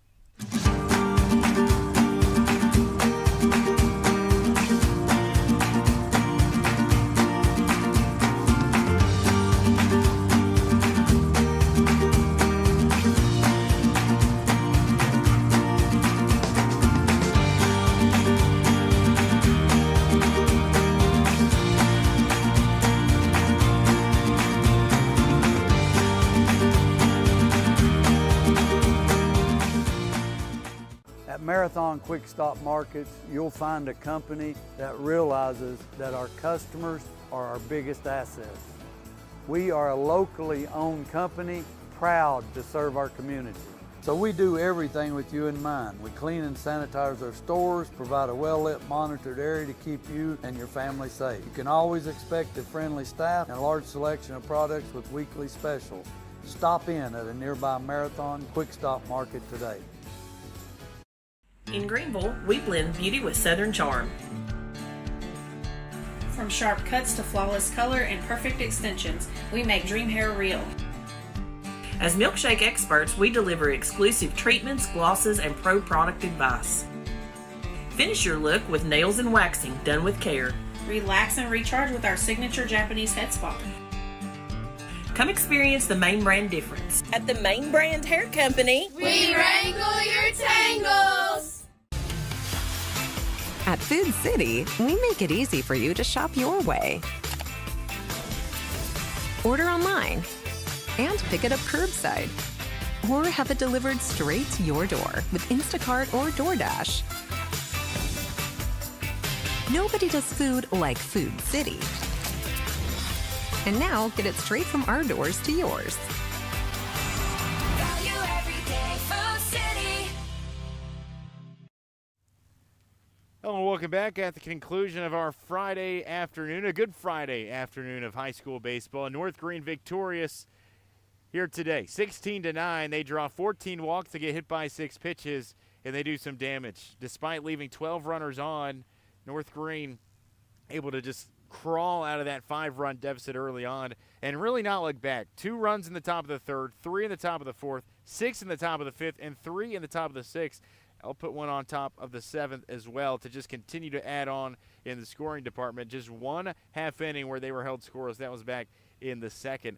Overall, 16 runs on 9 hits, 4 errors, 12 left on base. South Greene, meanwhile, with 9 runs on 7 hits, the 1 error, and 7 left on base. The free passes, obviously, Tyler, was the issue here today. Just couldn't really get out of your own way, especially, and I found this one interesting, with 2 outs. 2 outs came, and you'd have a runner on first maybe, or maybe nobody on. But the walks really started to pile up, and they became an issue rather quickly. Yeah, for South Greene, there were a lot of walks, a lot of hit by pitches. It was just the pitching wasn't there tonight. You had some productive offense scratching 9 runs across, which is a very high single game total for them this season, and they looked to be in control. And it was a point that I made early on in the game. I was interested to see how they would play with a lead, but just couldn't find their footing up there toeing the rubber today. And North Greene so patient in their at-bats, going deep in the count, timely hitting, standing there and letting it come to them instead of forcing it. Very impressed with how North Greene approached their at-bats today. Very patient indeed, and it ended up scratching across 16 runs like you just said. And to do so with only 1 extra base hit, that's also pretty exciting, I think, if you're Coach Palmer, to know that you could put up that many runs in a game without having to belt the ball over the yard or have too many extra base hits. You can rely on patient at-bats and really good approaches like the Huskies did today. Offensively, the Huskies led by Isaac Gaby with his multi-hit day. He was 2 for 4 with 3 RBIs and 2 walks drawn. He also had another multi-hit day from Isaac Halley, who was 2 for 5 with 3 runs scored and 2 RBIs on the day. Also drew a walk. You had 3 runs scored from Bailey, Halley, and Gaby, who all scored at the top of the order to lead the Huskies today. The only other hitters in the lineup, I guess you could say, Bailey was 1 for 3 with a pair of walks today. You had a 1 for 2 day from Britton, a 1 for 4 day from Suggs, and a 1 for 3 day from Halley. Wyatt Burns was 1 for 3 as well. You had a interesting day for Christian Cogdill, who goes 0 for 1 with an RBI, 2 hit by pitches, and 2 walks. But on the mound, Aiden Halley, who started things, allows 6 hits, 6 runs, 5 of which were earned, striking out 2 and walking 2 others. But when Tyler Britton came into the game, he really shut the door on South Greene in a hurry. 4 innings of work. He does get the win today. 2 hits allowed, 3 runs, 1 of which was earned. The 3 strikeouts to 2 walks. Overall, North Greene pitching struck out 5 and walked just 4. They also hit 1 batter. South Greene, meanwhile, they would start with Kinzer, who would get credited with the loss, follow with Dawson Ripley, Maddox Brown, and Zach Mason. Overall, the Rebels walking 15 today, so I had that one off. 15 today and they would hit 5 combined batters. So 20 free passes overall. That would still be your final number. I just had it 14-6 instead of the official number, which is 15-5. Only 4 strikeouts on the day. You do the math, not great. 9 hits on 16 runs allowed for South Greene pitching as well. 2 unearned runs here today. Again, the errors were much cleaner. Offensively, the leaders for South Greene, a big day for Eli Fillers, 3 for 4 at the plate with 4 RBI. You had a hit from Darnell, Ricker, Ripley, Fillers, and Mason as well. The only double of the day coming off the bat of Eli Fillers. Actually, no, you had 2 doubles. You had 1 from Fillers and 1 from Dawson Ripley. Overall, South Greene, just the walks really the main issue here today, and offensively not able to string enough together, and Tyler Britton was the main cause of that late. Yeah, and he did a great job standing in there at the end. Sometimes you need a great reliever that can go in there and shut the door on the opposing team, and Britton did a great job at that today. He walks in and effectively shuts South Greene down at a point where he goes in, and I think South Greene had 6 runs, and he allows 3, only 1 earned, and the offense did a good job backing him up. So Britton, not a reliever, of course, being a starter, but impressed with the way that he went out there tonight and shut him down and preserved the win for the Huskies. North Greene able to compete today. They fell behind early 6-1, but ended up ending the game on a 12-3 run to get the victory today on the road by 13. 16 or by 7, excuse me. 16-9 is our final in this one. South Greene in action next Monday. They'll have a doubleheader starting at 4:30 against the Johnson County Longhorns. North Greene will be in action next at Unaka on Monday evening as well. North Greene, just their second away win on the season, Tyler. Meanwhile, South Greene still winless here at home on the season, but looking to change that come Monday night. North Greene moves to 7-5 on the season. South Greene has lost its 4th consecutive now at 1-11 on the year. That'll be it for our broadcast here today. Special thanks to you, the viewer, for tuning in here on Good Friday. Obviously a monumental day in the Christian calendar. We're glad that we could at least steal your attention for just a few hours of time. North Greene and South Greene again. Another installment of our Bachman Bernard Game of the Week presented by Tommie's Plumbing. This one didn't disappoint early on. Just went a little bit longer, and it had a lot more walks and hit by pitches than we thought it would. But that'll do it for us here in the broadcast booth. For Ethan Cooper, our cameraman, and Tyler Nichols, I'm Matthew Palazzo saying enjoy your Easter weekend. Happy Good Friday. So long and good afternoon. God bless from South Greene High School.